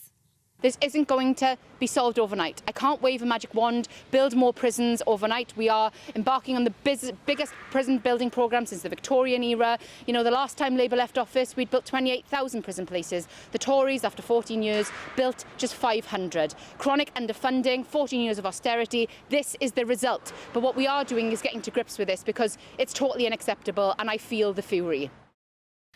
And the BBC has upheld 20 impartiality complaints over the way presenter Martine Croxall altered a script she was reading live on the BBC News channel, which referred to pregnant people earlier this year. Take a listen. London School of Hygiene and Tropical Medicine has released research which says that nearly 600 heat-related deaths are expected in the UK. Malcolm Mystery, who was involved in the research, says that the aged, pregnant people, women, and those with pre-existing health conditions need to take precautions. The BBC's Executive Complaints Unit said it considered her facial expression, as she said this, to express a controversial view about trans people. Those are the latest GB News headlines. For now, more from me in half an hour. For all the latest from GB News whilst you're on the go, get the GB News app. Scan the QR code now to download or visit gbnews.com/app. Cheers Britannia Wine Club proudly sponsors the GB News Financial Report. Here's a snapshot of the markets. The pound buying you $1.3092 and €1.1360. The price of gold, £3,040.22 per ounce. The FTSE 100 is at 9,747 points. Cheers Britannia Wine Club proudly sponsors the GB News Financial Report.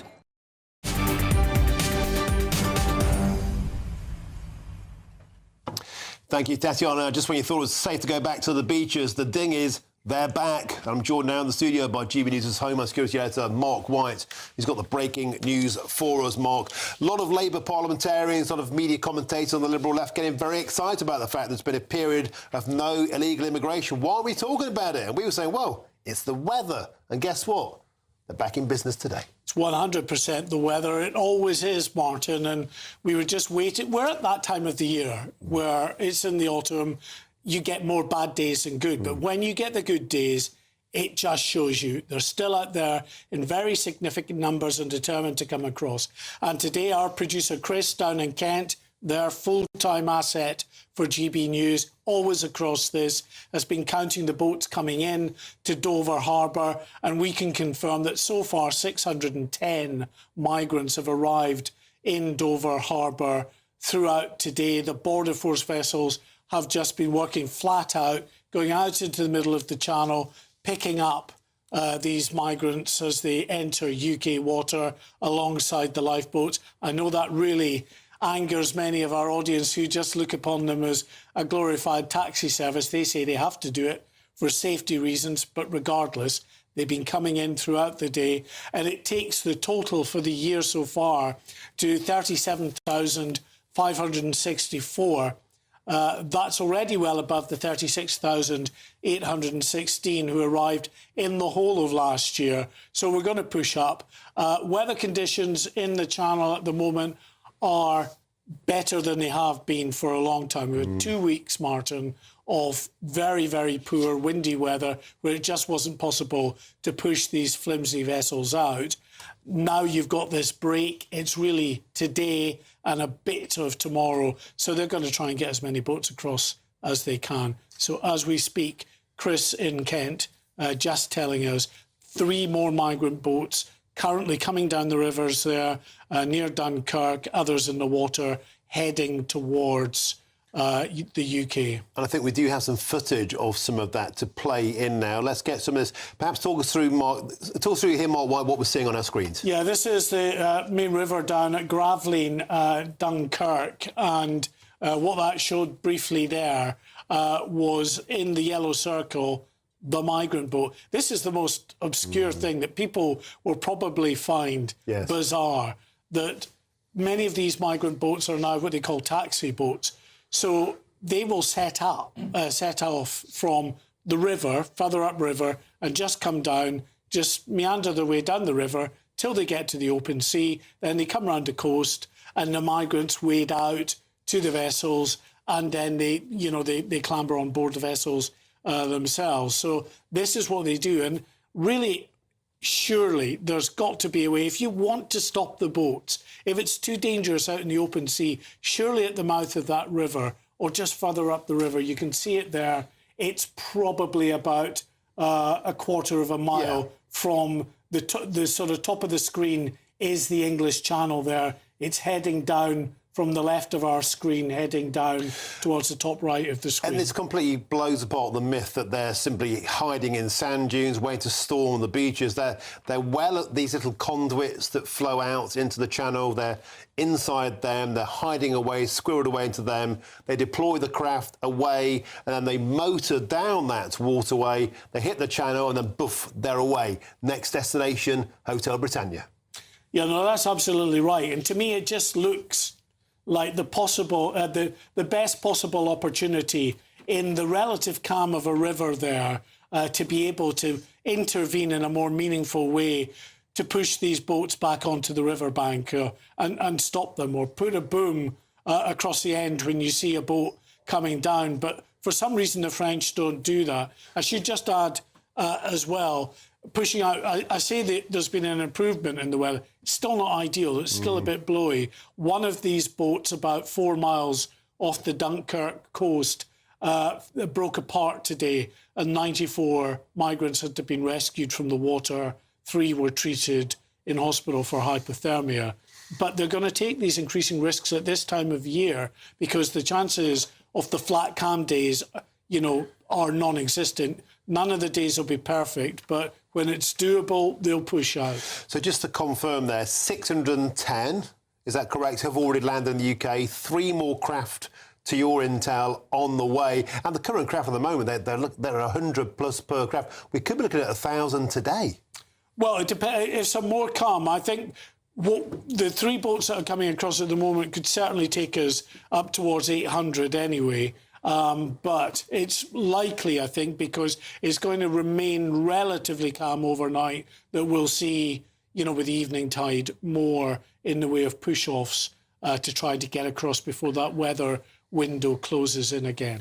OK, well, the boats are back in business. So I'm joined in the studio by the Labour councillor for Eckington South and Renishaw, and that's Stuart Fawcett. Stuart, welcome to the show. You've walked into a bit of a bad news day here for the Labour Party, but in many ways, irrespective of the party who's in power, this is the situation.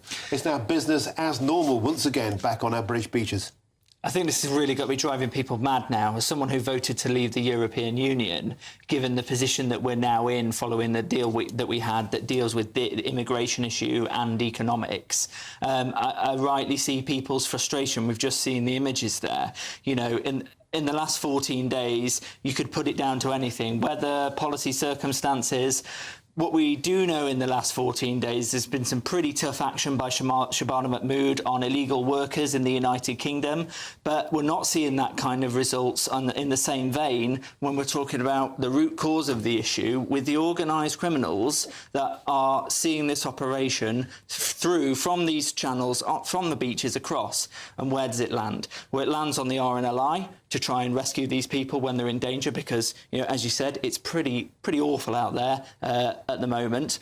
And then it comes into people's communities, and we get people rightly concerned about their safety because we don't know who these people are. All right, Stuart, it's not policy, it's the weather. You're not the first person to claim it's policy. James, I don't think it is, brother. I think you're absolutely right. Well done. Because policy is not making any changes at the minute. Okay. We've got exactly the same issue here in terms of orthodoxy and response as we have to other criminal activities such as the distribution of illicit drugs, and this is going to take something that is a lot more far-reaching to resolve. So you're admitting the Labour Party's policy to stop the boats, to smash the gangs, is completely ineffective? At the minute, I think when you look at the one-in, one-out deal, it's a first step in the right direction. But in terms of literally dealing with this upstream at the minute, clearly it's not having the effect that it needs to do. Because I think the numbers now are kind of becoming irrelevant. People see these numbers going up and up and up, and they see where it affects them, and they want action on it. We're sending people back, but we need those people to be saying very clearly to anybody else who's there, do not go. You are going to come back. It will not achieve it. Well, and at the moment, we need that. But the first place where that can happen is with our political leadership and France. And to say, we need a point of communication to speak to these people before this even happens, before they get into the hands of the gangs and the organised criminals who will exploit them and put their safety at risk, to say, you come here with your passport, you make your application here, well, and this is exactly the problem why people are so annoyed. Stuart, stick with us. We're going to move on. I want to get your take on this next story too. It's a great exclusive from GB News. Catherine Forster. An illegal migrant has still not been deported. Well, we're used to hearing stories like that. You couldn't make them on GB News. Catherine Forster, you've got this exclusive for, is it beggars belief? An individual wants to leave the country. We can't even get him out. It's incredible, isn't it? I mean, we hear about the trouble that the Home Office have of getting people deported who are going to great lengths to stay. Here we have a man here illegally who wants to go back to Bangladesh and has been asking the Home Office since March to send him back to Bangladesh. He's still here. So what's happened is he came legally on a student visa back in 2013. That expired. He's been illegally in the country for 10 years, of course, not able to work legally. And at the beginning of this year, his bank account was frozen. He was down on his luck and he thought, you know what, I'd actually be better to go back to Bangladesh than stay here. So he went to this voluntary return scheme and said, I'd like to go back to Bangladesh. Can you help me? The Home Office said, yes, we can. We need an up-to-date copy of your passport. I don't have that. You need to get it. I have no money for that. They said they would help. They didn't help. In the meantime, he becomes homeless. He becomes increasingly desperate. He starts shoplifting. He's then done for that, prosecuted, convicted, gets a suspended sentence, and then he goes to the Citizens Advice Bureau in Southend, who think, well, this is going to be easy. He wants to go back. The Home Office want to get people out the country. There's a guy saying, deport me. But no, because then it turns out that he's told you've got to go to this other facilitated return scheme because he's got a conviction. But they say no, because you need to have been in jail to qualify for that. So back they go to the other return scheme, and so on it goes, round and round, passing the buck, passing the parcel, and the computer says no. So the upshot of this is he is still here, 8 months after he first asked the Home Office to deport him. Let's bring you back in, Stuart Fawcett, Labour councillor. To be fair, this individual should have been deported a long time ago under the previous Conservative government. Back to the previous story, though. Is the trend emerging here? It doesn't matter who's in power. We have this bloated, ineffective, cadaverous blob that just doesn't get anything done. I think we keep seeing these sort of inefficiencies and ineffective policies where the tail wags the dog more often where the dog wags the tail. And we have 650 members of Parliament who are in charge of what that policy should be doing. To get that into departments is obviously a different question entirely, but exactly where it should be is getting common sense into these things, and that intervention should be possible through people's MPs into these departments, and that must be really frustrating, people hearing this message, and it not happening despite him volunteering. So what's the answer? A complete clear out of the Home Office, mass sackings, deport some of them. I mean, nothing ever changes. I think we had the same conversation now since the Brexit days. I think there's a difference between management and leadership, and I think some leadership there needs to be done to say we need to start being in control of this system, not the system being in control of us, because people are rightly very frustrated with instances like this. Mark White, it's Groundhog Day. Your story, Groundhog Day. Catherine's story, Groundhog Day. We've had sex offenders, Algerians simply vanishing into Britain this week. We've had people walking out of nicks. No one seems to have any joined-up thinking, but in particular about this deportation story of the Home Office, it's surely unfit for purpose now. Yes, to take up that previous point about, leadership required here, various Home Secretaries have tried this. Remember, Priti Patel was accused of bullying because she wanted to take the department by the scruff of the neck and just, shake them into actually delivery on some aspects. And it backfired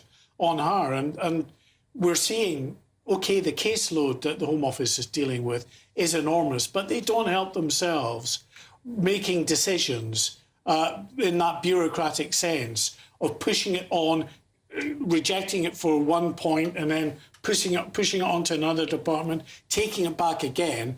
And, as Catherine said, that computer says no mentality just clogs things up in the system far longer than they need to be, when you can expedite it, make common sense decisions and just get these people out of the country. OK, thank you to you all. We have a right of reply here. A spokesperson from the Home Office told GB News this about Catherine Forster's story. At the time Mr Anwar applied to the Voluntary Return Service, he had an outstanding police investigation, and one including a shoplifting conviction back in August. All these police matters have since been resolved, and he's now free to apply for the voluntary service again. But it's also worth mentioning the government has previously celebrated removing the highest number of illegal migrants in 5 years. Thank you very much. Now, breaking news as Andrew Mountbatten-Windsor has been summoned by Congress. Wow.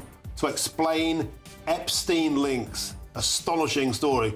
We'll be live from Washington with the latest. Just to repeat that, Andrew Mountbatten-Windsor has been summoned by Congress to explain his links to the paedophile Jeffrey Epstein. This is next with me, Martin Daubney on GB News. What a story.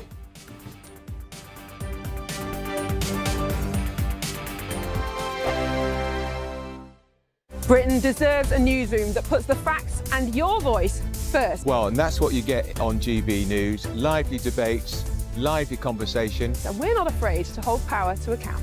And each other. So join me, Andrew Pierce. And me, Miriam Gates, for Britain's Newsroom, weekdays from 9:30 on GB News. You want to know what's really going on in the corridors of power? Labour don't know what to do with you half the time, and that makes you quite lethal in the chamber. Get behind the headlines with Chopper's Political Podcast. Join me, Christopher Hope, as I sit down with the great and the good of British politics. We'll see where this ruling takes us. These are the stories shaping our nation. Chopper's Political Podcast, available now on all platforms. Listen in and stay ahead. No matter the state it's in, this is our nation. Join me, Jacob Rees-Mogg, for a genuine, honest discussion on where we have been, where we are going, and where we are with the people who set the direction. Tune in to State of the Nation every Monday to Thursday, 8 to 9 o'clock. Only on GB News. 5 hosts, 5 opinions, 5 fearless debates, 5 unfiltered takes on the day's news. 5 reasons not to be anywhere else on Saturday night. This is the Saturday 5. You got me good there. Britain's biggest Saturday night TV show. It's not a bad brand. Yeah. Uncensored. Very, very racy tonight on the unpredictable. What does she say? Can you translate it for us? And always entertaining. And how can a country go from being led by William Wallace Saturday nights from 6 p.m. only on GB News. The People's Channel. Britain's news channel. You're going to want to stay tuned, trust me. Join me, Nana Akwe, for an informative, interactive news programme with a difference. It's fun. No, you didn't say that, Dave. I'm so surprised. I think there's an element of truth to that. Join me from 3 p.m. every weekend, only on GB News, Britain's news channel. Westminster's full of talk, but out here, it's the real world. Am I allowed to talk now? No, that's it. This is where it matters, real people and real lives. That's what politics is all about. In fact, has Trump made a good start? No. Straight answers, no spin, and just a couple of pints. How many fingers have I got up? About 10. So join me for Lee Anderson's Real World every Friday at 7 p.m. only on GB News. The People's Channel, Britain's news channel.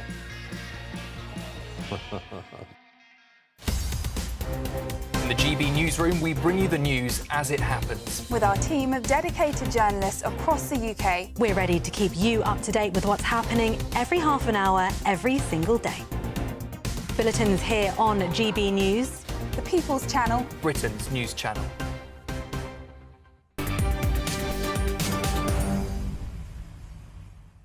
Welcome back, 5:24. You're with me, Martin Daubney, on GB News. Just to repeat, the breaking news we dropped just before the break, and it's a big one. Andrew Mountbatten, Windsor, of course, formerly Prince Andrew, has been summoned to the US Congress to give information of what he knew of his links with the paedophile Jeffrey Epstein. A huge breaking news story. We'll have more on that throughout the rest of the show, and indeed, no doubt, through the rest of the programmes ahead on GB News. But back now to domestic politics, because a new poll suggests that the Liberal Democrats and Green voters would vote for Labour in order to prevent Nigel Farage from entering Downing Street at the next general election. The huge story: tactical voting. One man who's been talking about this for a long time is my next guest. That's the CEO of Electoral Calculus, Martin Baxter. Martin, a pleasure to have your company. So we hear apparently from the top brass, Morgan McSweeney, his team have the attitude, even if they hate us, they hate Farage more. And so the emergence here is of tactical voting. If your first vote is Lib Dem or Green or even Tories in split marginal seats where Reform could win to either Labour or the Conservatives, basically people will switch their votes. You've got a very impressive piece of software at Electoral Calculus. Martin, you've done 2 charts for me here. The first one on our screen now is without tactical voting. Talk us through some numbers. Yes, good evening, Martin. As you say, viewers to your programme may find some of this a little bit familiar because We've been talking about it since September, but we're very glad that YouGov have matched our figures and come up with very similar conclusions, which is that tactical voting looks like it's very real and very important. And we can see that here in the figures. So displayed, we show what would happen if there were an election tomorrow and there were no tactical voting at all. And in this case, Nigel Farage would sweep into number 10 Downing Street with a three-figure majority of 118 seats. So Reform on 384 seats. So dare I say, possibly even beyond Reform's wildest dreams, or certainly at the edges of their wildest dreams. But, a massive change up from just 5 seats at the last general election. If there were no tactical voting, then Reform would have 384 seats. But... OK. So, Martin, the next graphic, let's get the next one up, and it's a significant difference. This is with tactical voting, and you can see that majority slips right back, Martin Baxter. Let's get our second graphic to a majority of just 6. So there's instead of being 3 digits, Martin, you can count it with the fingers of 2 hands there. Majority of 6, 328 seats. So more than 50 seats fewer than with tactical voting. And that's because not only is the tactical voting between the centre-left parties, that Labour, Lib Dem and Greens will kind of vote for each other if their own preferred party is not competitive. But YouGov measured, and we measured as well, that Labour and Lib Dem voters would even vote Conservative to keep Reform out. So Morgan McSweeney is quite right that it is one of the straws that Labour can clutch, that it will certainly help Labour. They'll get, what is it now, 17 more seats. The Conservatives get 30 more seats, so it helps the 2 big old parties. But even on those figures, even with tactical voting, if everybody who says might vote tactically votes tactically, Nigel Farage is still Prime Minister, but with a smaller majority. But that underscores there's a massive political earthquake that we are seeming to look at the moment. And Martin Baxter, the point here is it wouldn't save the bacon of the Labour Party. They would still be swept from power at current polling. And it's worth pointing out your figures here, I believe, are an amalgam of the last 5 polls. So this is a good, solid average. The Labour Party wouldn't survive annihilation at the election, but they would survive with a few more seats. The Tories would survive with a few more seats, but the net recipient is the Reform margin of victory is compressed, which could tip us towards something more looking like a coalition government. And if that were to happen, that would be a Reform majority with this data, potentially with the Conservatives. But at present, it's still not enough to stop Nigel Farage. No, that's absolutely right. It's an average of 4 polls. But yes, we always love an average of polls rather than take just the most recent one. Everything you said is completely right. That a majority of 6, of course, if the wind could blow a little bit either way and Reform could be short of a majority, and then a Reform Conservative coalition would be very possible. So it may not save Labour's bacon, but certainly if I was Labour or advising Labour, I'd absolutely tell them to say this, that a vote for Labour, only Labour can stop Farage, is a slogan I think we'll hear a lot of in the next 4 years.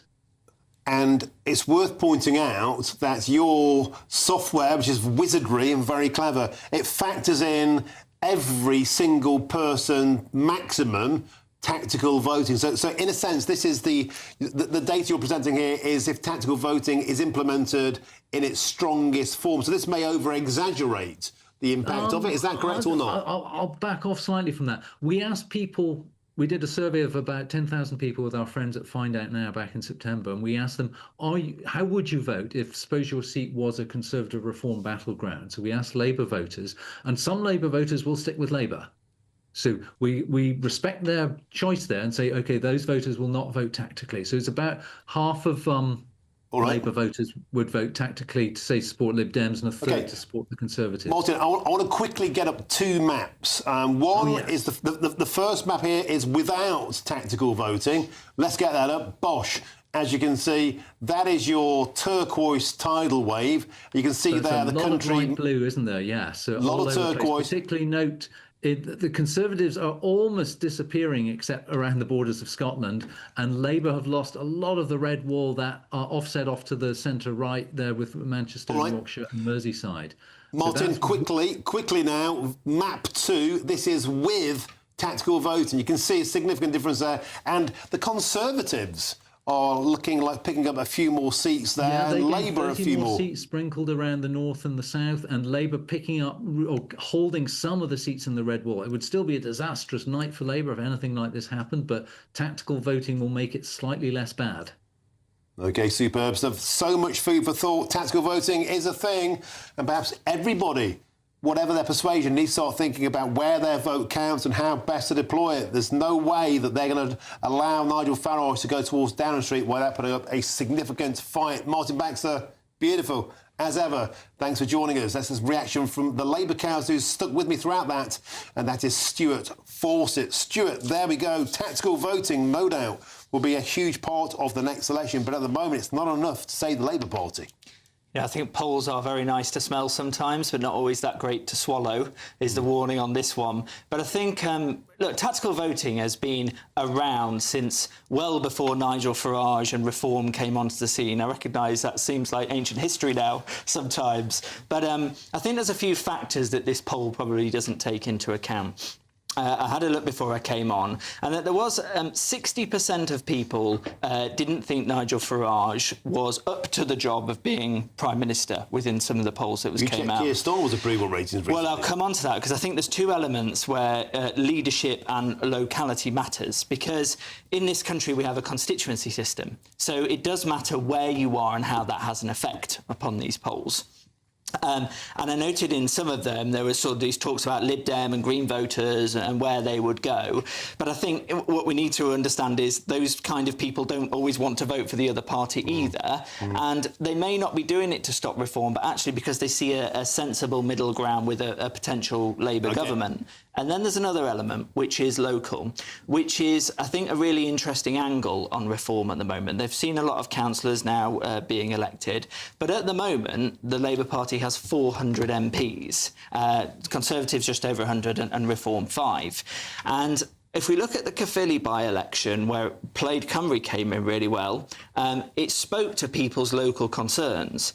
And I think Reform, credit to them, have done well in speaking to that large concern, but I don't think they're getting through locally. OK, Stuart, that was one by-election. Replicating that across 650 seats would be very, very different. But thanks for your commentary today. Thanks for sticking with us. We've got to move on now, of course, to that huge international breaking news story in the last few minutes' time. Members of the US Congress have written to Andrew Mountbatten Windsor, formerly known as Prince Andrew, requesting an interview in connection with his, quote, long-standing friendship with Jeffrey Epstein. It's an astonishing breaking news story. Let's go to GB News presenter Ben Leo, live there in Washington, D.C. for us. Ben, incredible stuff. Congress summoning the shamed former prince.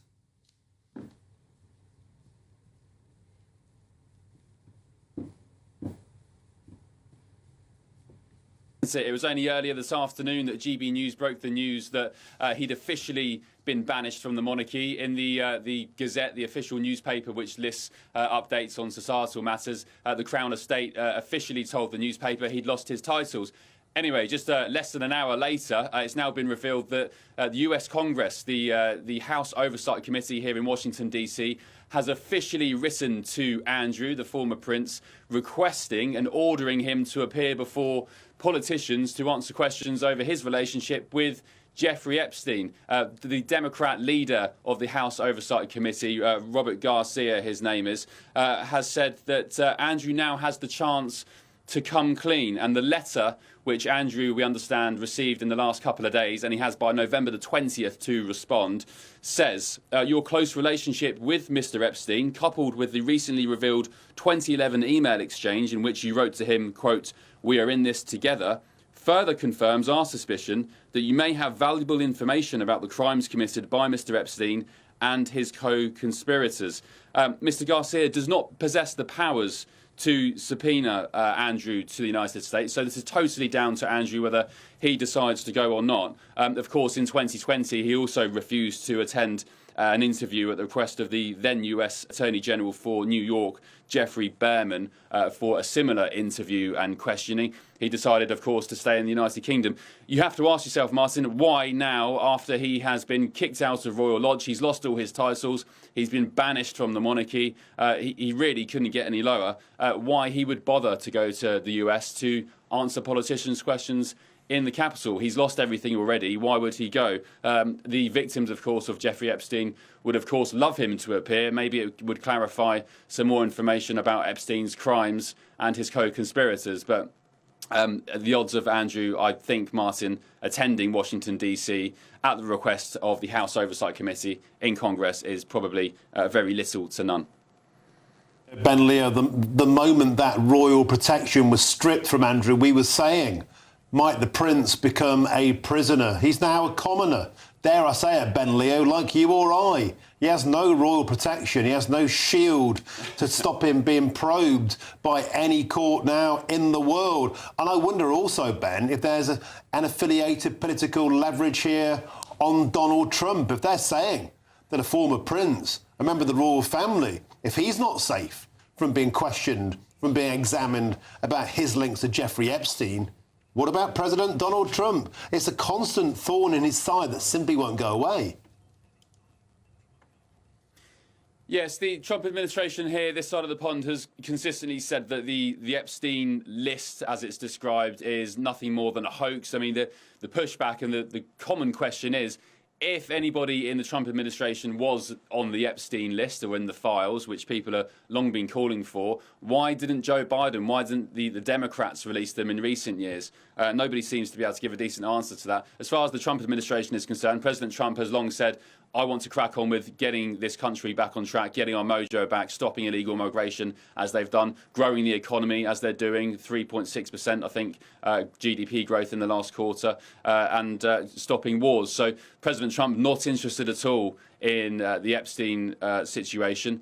But yeah, I guess the Andrew involvement does pose a slight headache for the administration. Again, it's more spotlight, I guess, is a good way to describe it, on the Epstein scandal. And it's not just the Democrats in the House Oversight Committee in Congress who are calling for Andrew, the former prince, to attend. It's also cross-party. Marjorie Taylor Greene, a big Republican firebrand here in the United States, who's been pretty vocal against President Trump, going against the grain when it comes to the Republicans on many, many issues, including Epstein. She was stood outside the steps of the US Capitol some weeks ago with victims of Epstein, calling for the so-called Epstein files to be released. So definitely going against the MAGA consensus on that front. But she's been appearing on late-night US TV shows here, again, calling for the same thing, the release of the Epstein files. So it's Democrats, it's some Republicans calling for Andrew to attend Washington, D.C. Will he attend? As I said again, probably not. I think you'll probably see pigs flying before that happens, Martin. Yeah, and you're quite right. There are a huge amount of people who have been linked with this, including Bill Clinton, everybody in denial about being on that list. But here we go. It's an incredible breaking news story. And thank you, Ben Leo, for joining us there live from DC, of course, the Late Show live from midnight, exclusively on GB News. Tune in later on. Ben Leo, wonderful. Thanks for joining us. Now, what a day. We've got more breaking news. It's coming out as like a tidal wave today. And here's this. The Culture Secretary, Lisa Nandy, has said she has been found to have breached the governance code on public appointments in choosing David Cogan as chair of the independent football regulator, including by failing to declare he had donated to her leadership campaign. Let's just slow down and take that in. The Culture Secretary, Lisa Nandy, has said that she has been found to have breached the governance code on public appointments in choosing David Cogan as the chair of the independent football regulator, including by failing to declare that he had donated to her leadership campaign. Well, GB News' political correspondent Catherine Force has been scrambled in to help me try and make sense of this. Catherine, let's just break this down bit by bit. So Lisa Nandy, of course, is the Culture Secretary. Part of her remit is the Department of Sport. And so she has made an appointment.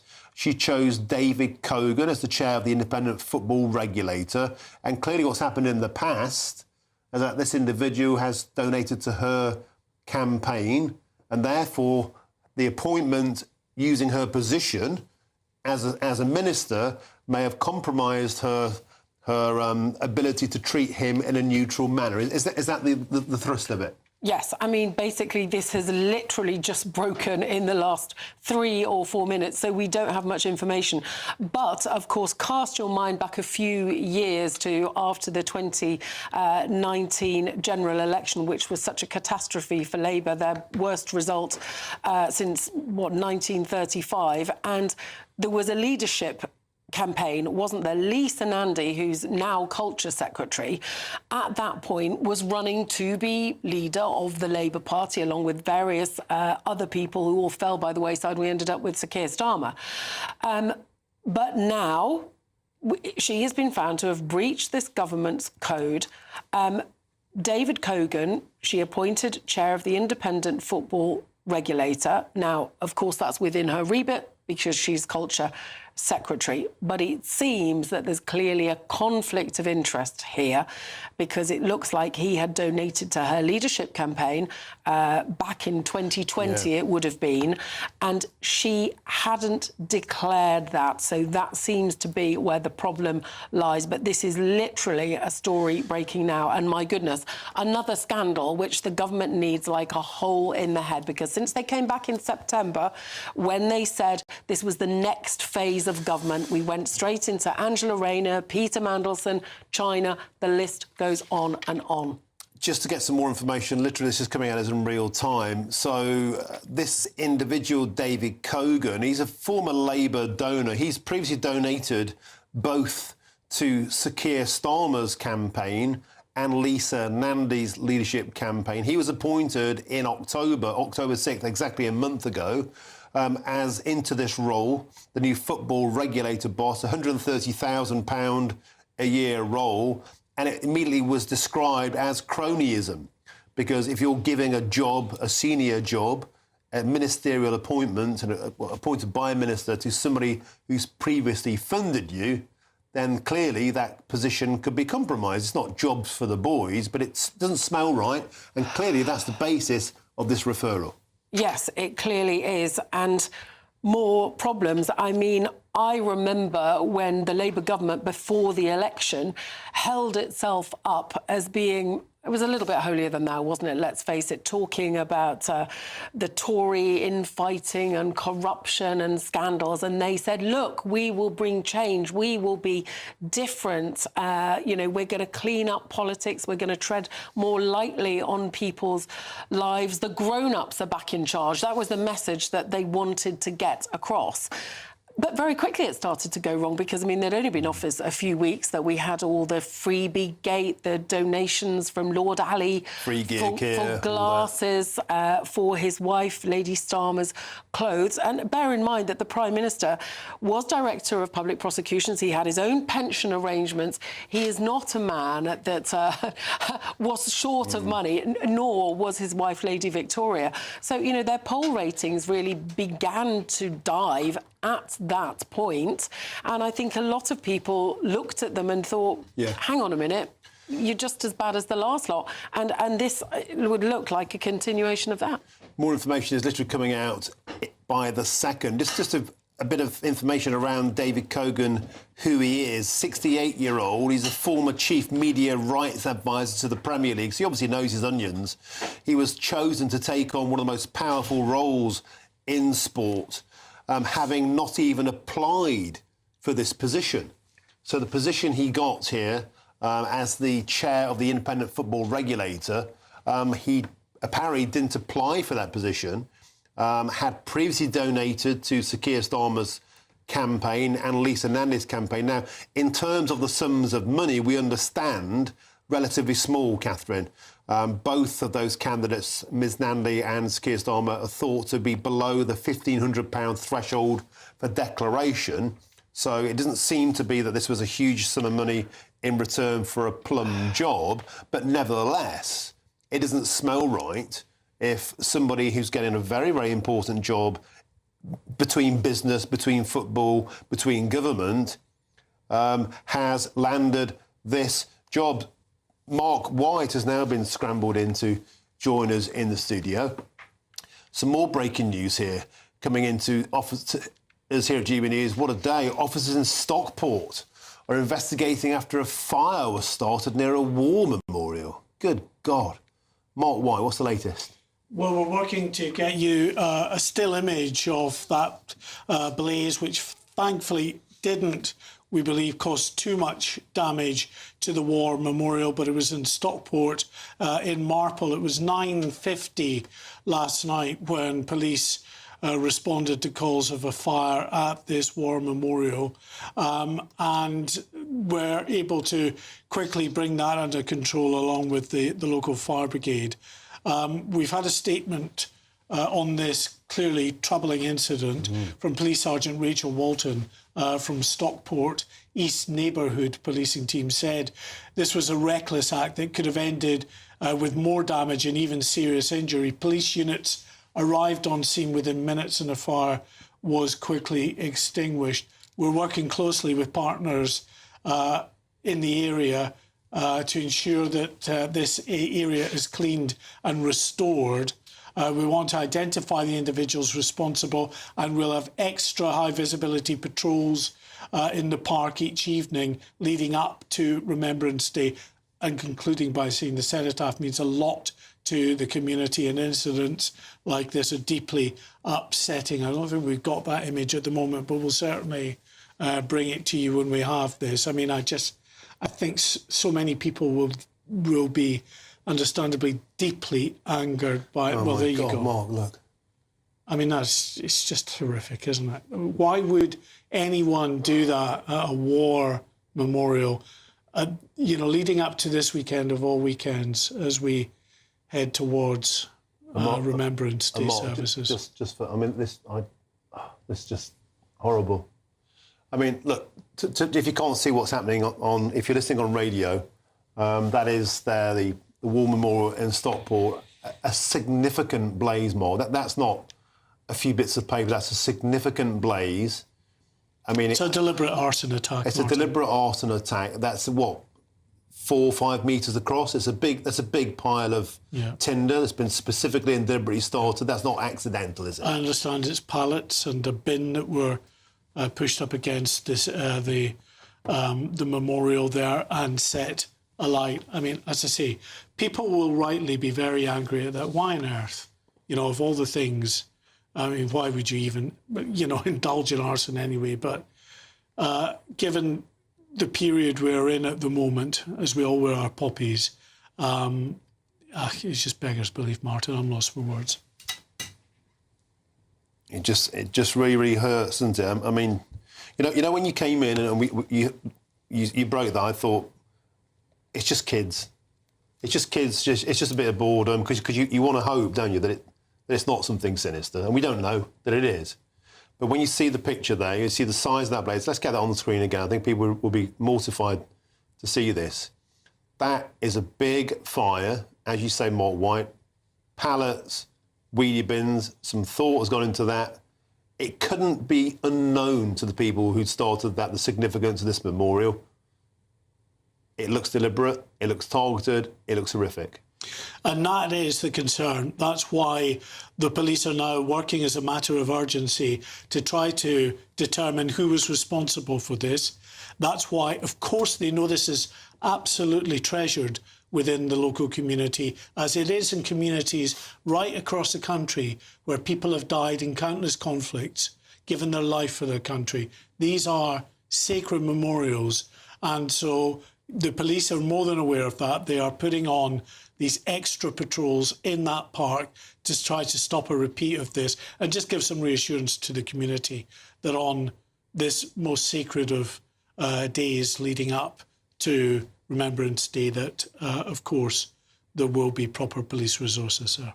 Okay, Mark White, it's sort of quite taking my breath away that would even occur to anybody to be a thing to do, but thank you, and no doubt we'll be hearing much more as we get more intel on that story. Moving on. Thousands of people are gathering to protest outside Villa Park tonight ahead of the club's Europa League fixture against Maccabi Tel Aviv. Joining now is GBNews national reporter Jack Carson. Jack, over to you.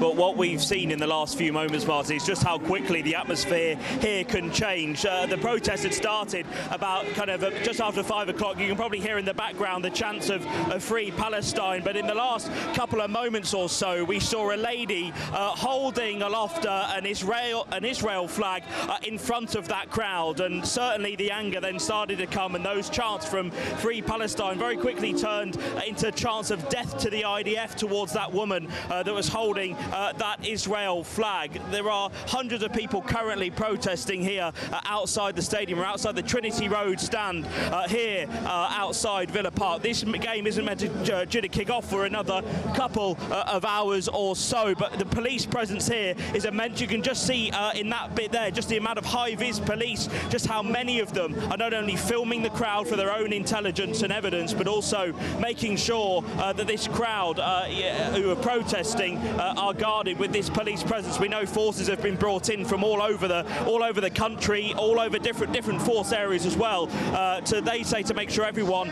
remains safe. But of course, the police did say they would arrest anyone who was seen to be inciting violence or breaking the law. Whether shouting death to the IDF is inciting violence is not sure at the moment what threshold the police have to start making arrests. But of course, these people that have organised this protest today say it's going to remain peaceful. They say that this is to try and get UEFA to kick Israel out of the UEFA competitions. That is why they say they are protesting here today. We spoke to two of the organisers, Shakil Afsar and Ahmed Yacoub, earlier on. They spoke to us, telling us really that they say that this was meant to be peaceful, that this was going to be a show of strength, and actually because they say they're protesting here today because of the actions of Keir Starmer and the Home Secretary as well. And they say their decision-making has caused them to come out here and protest and represent their communities here outside here today. But as I was saying, Martin,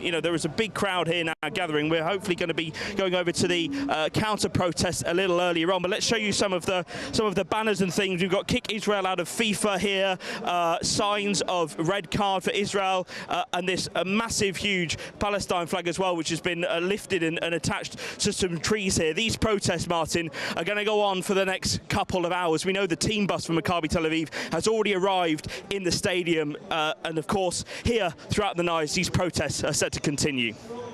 Thank you, Jack. Jews too afraid to watch football in Britain. War memorials on fire. We need to make sense of this. Michelle Dewberry's up next. Michelle Dewberry, help us try and make sense of this madness. Yeah, just saying. I mean, what kind of country? Sex offenders walking free, Jews afraid to watch football, war memorials on fire. What on earth is going on in this country? It just sometimes feels like a country spinning out of control. It sincerely and utterly, as you can probably tell, that story of the war memorial there being on fire has gravely and deeply moved me. I really hope that's just kids that are just bored. I hope it's not targeted. I hope it's not something much more sinister. I really hope it's just bored kids doing, something stupid. Michelle Dewberry, try and make sense of this country. Well, I wish I could, but what I always say to our viewers, Martin, is that this country is often in decline, but we, ladies and gents, will get through it together. Of course, we'll keep our eyes on what went on in Birmingham, but I also want to take you to the Southport inquiry today, ladies and gents, because it was the parents of Axel Rudikabana speaking out today. I'm just going to be blunt here now. They have failed massively in their parenting. At what point does that, though, become a criminal offence? See you in a minute.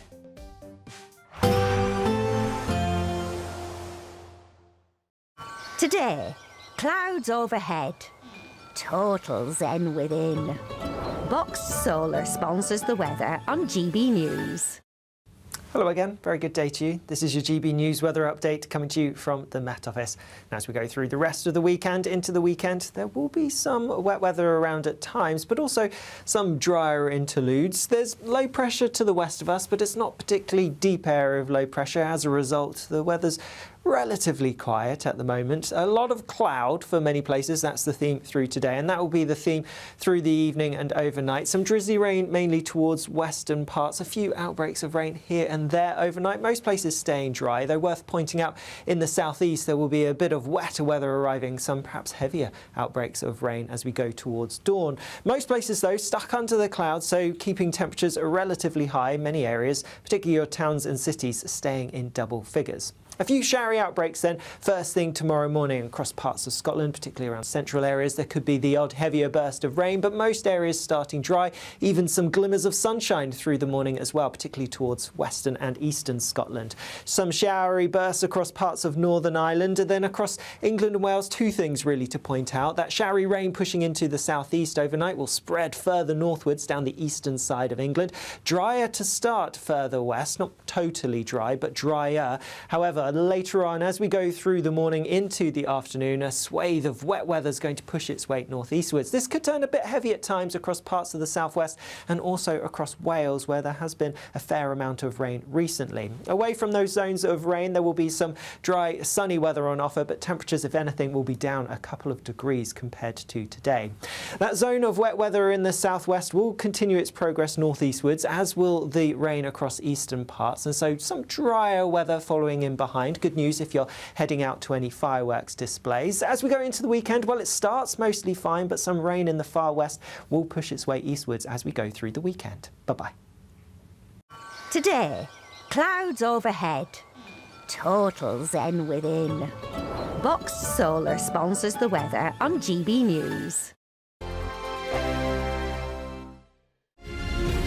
Thank you, Britain, for making us the fastest growing news website in the UK. We're truly humbled, and we couldn't have done it without you.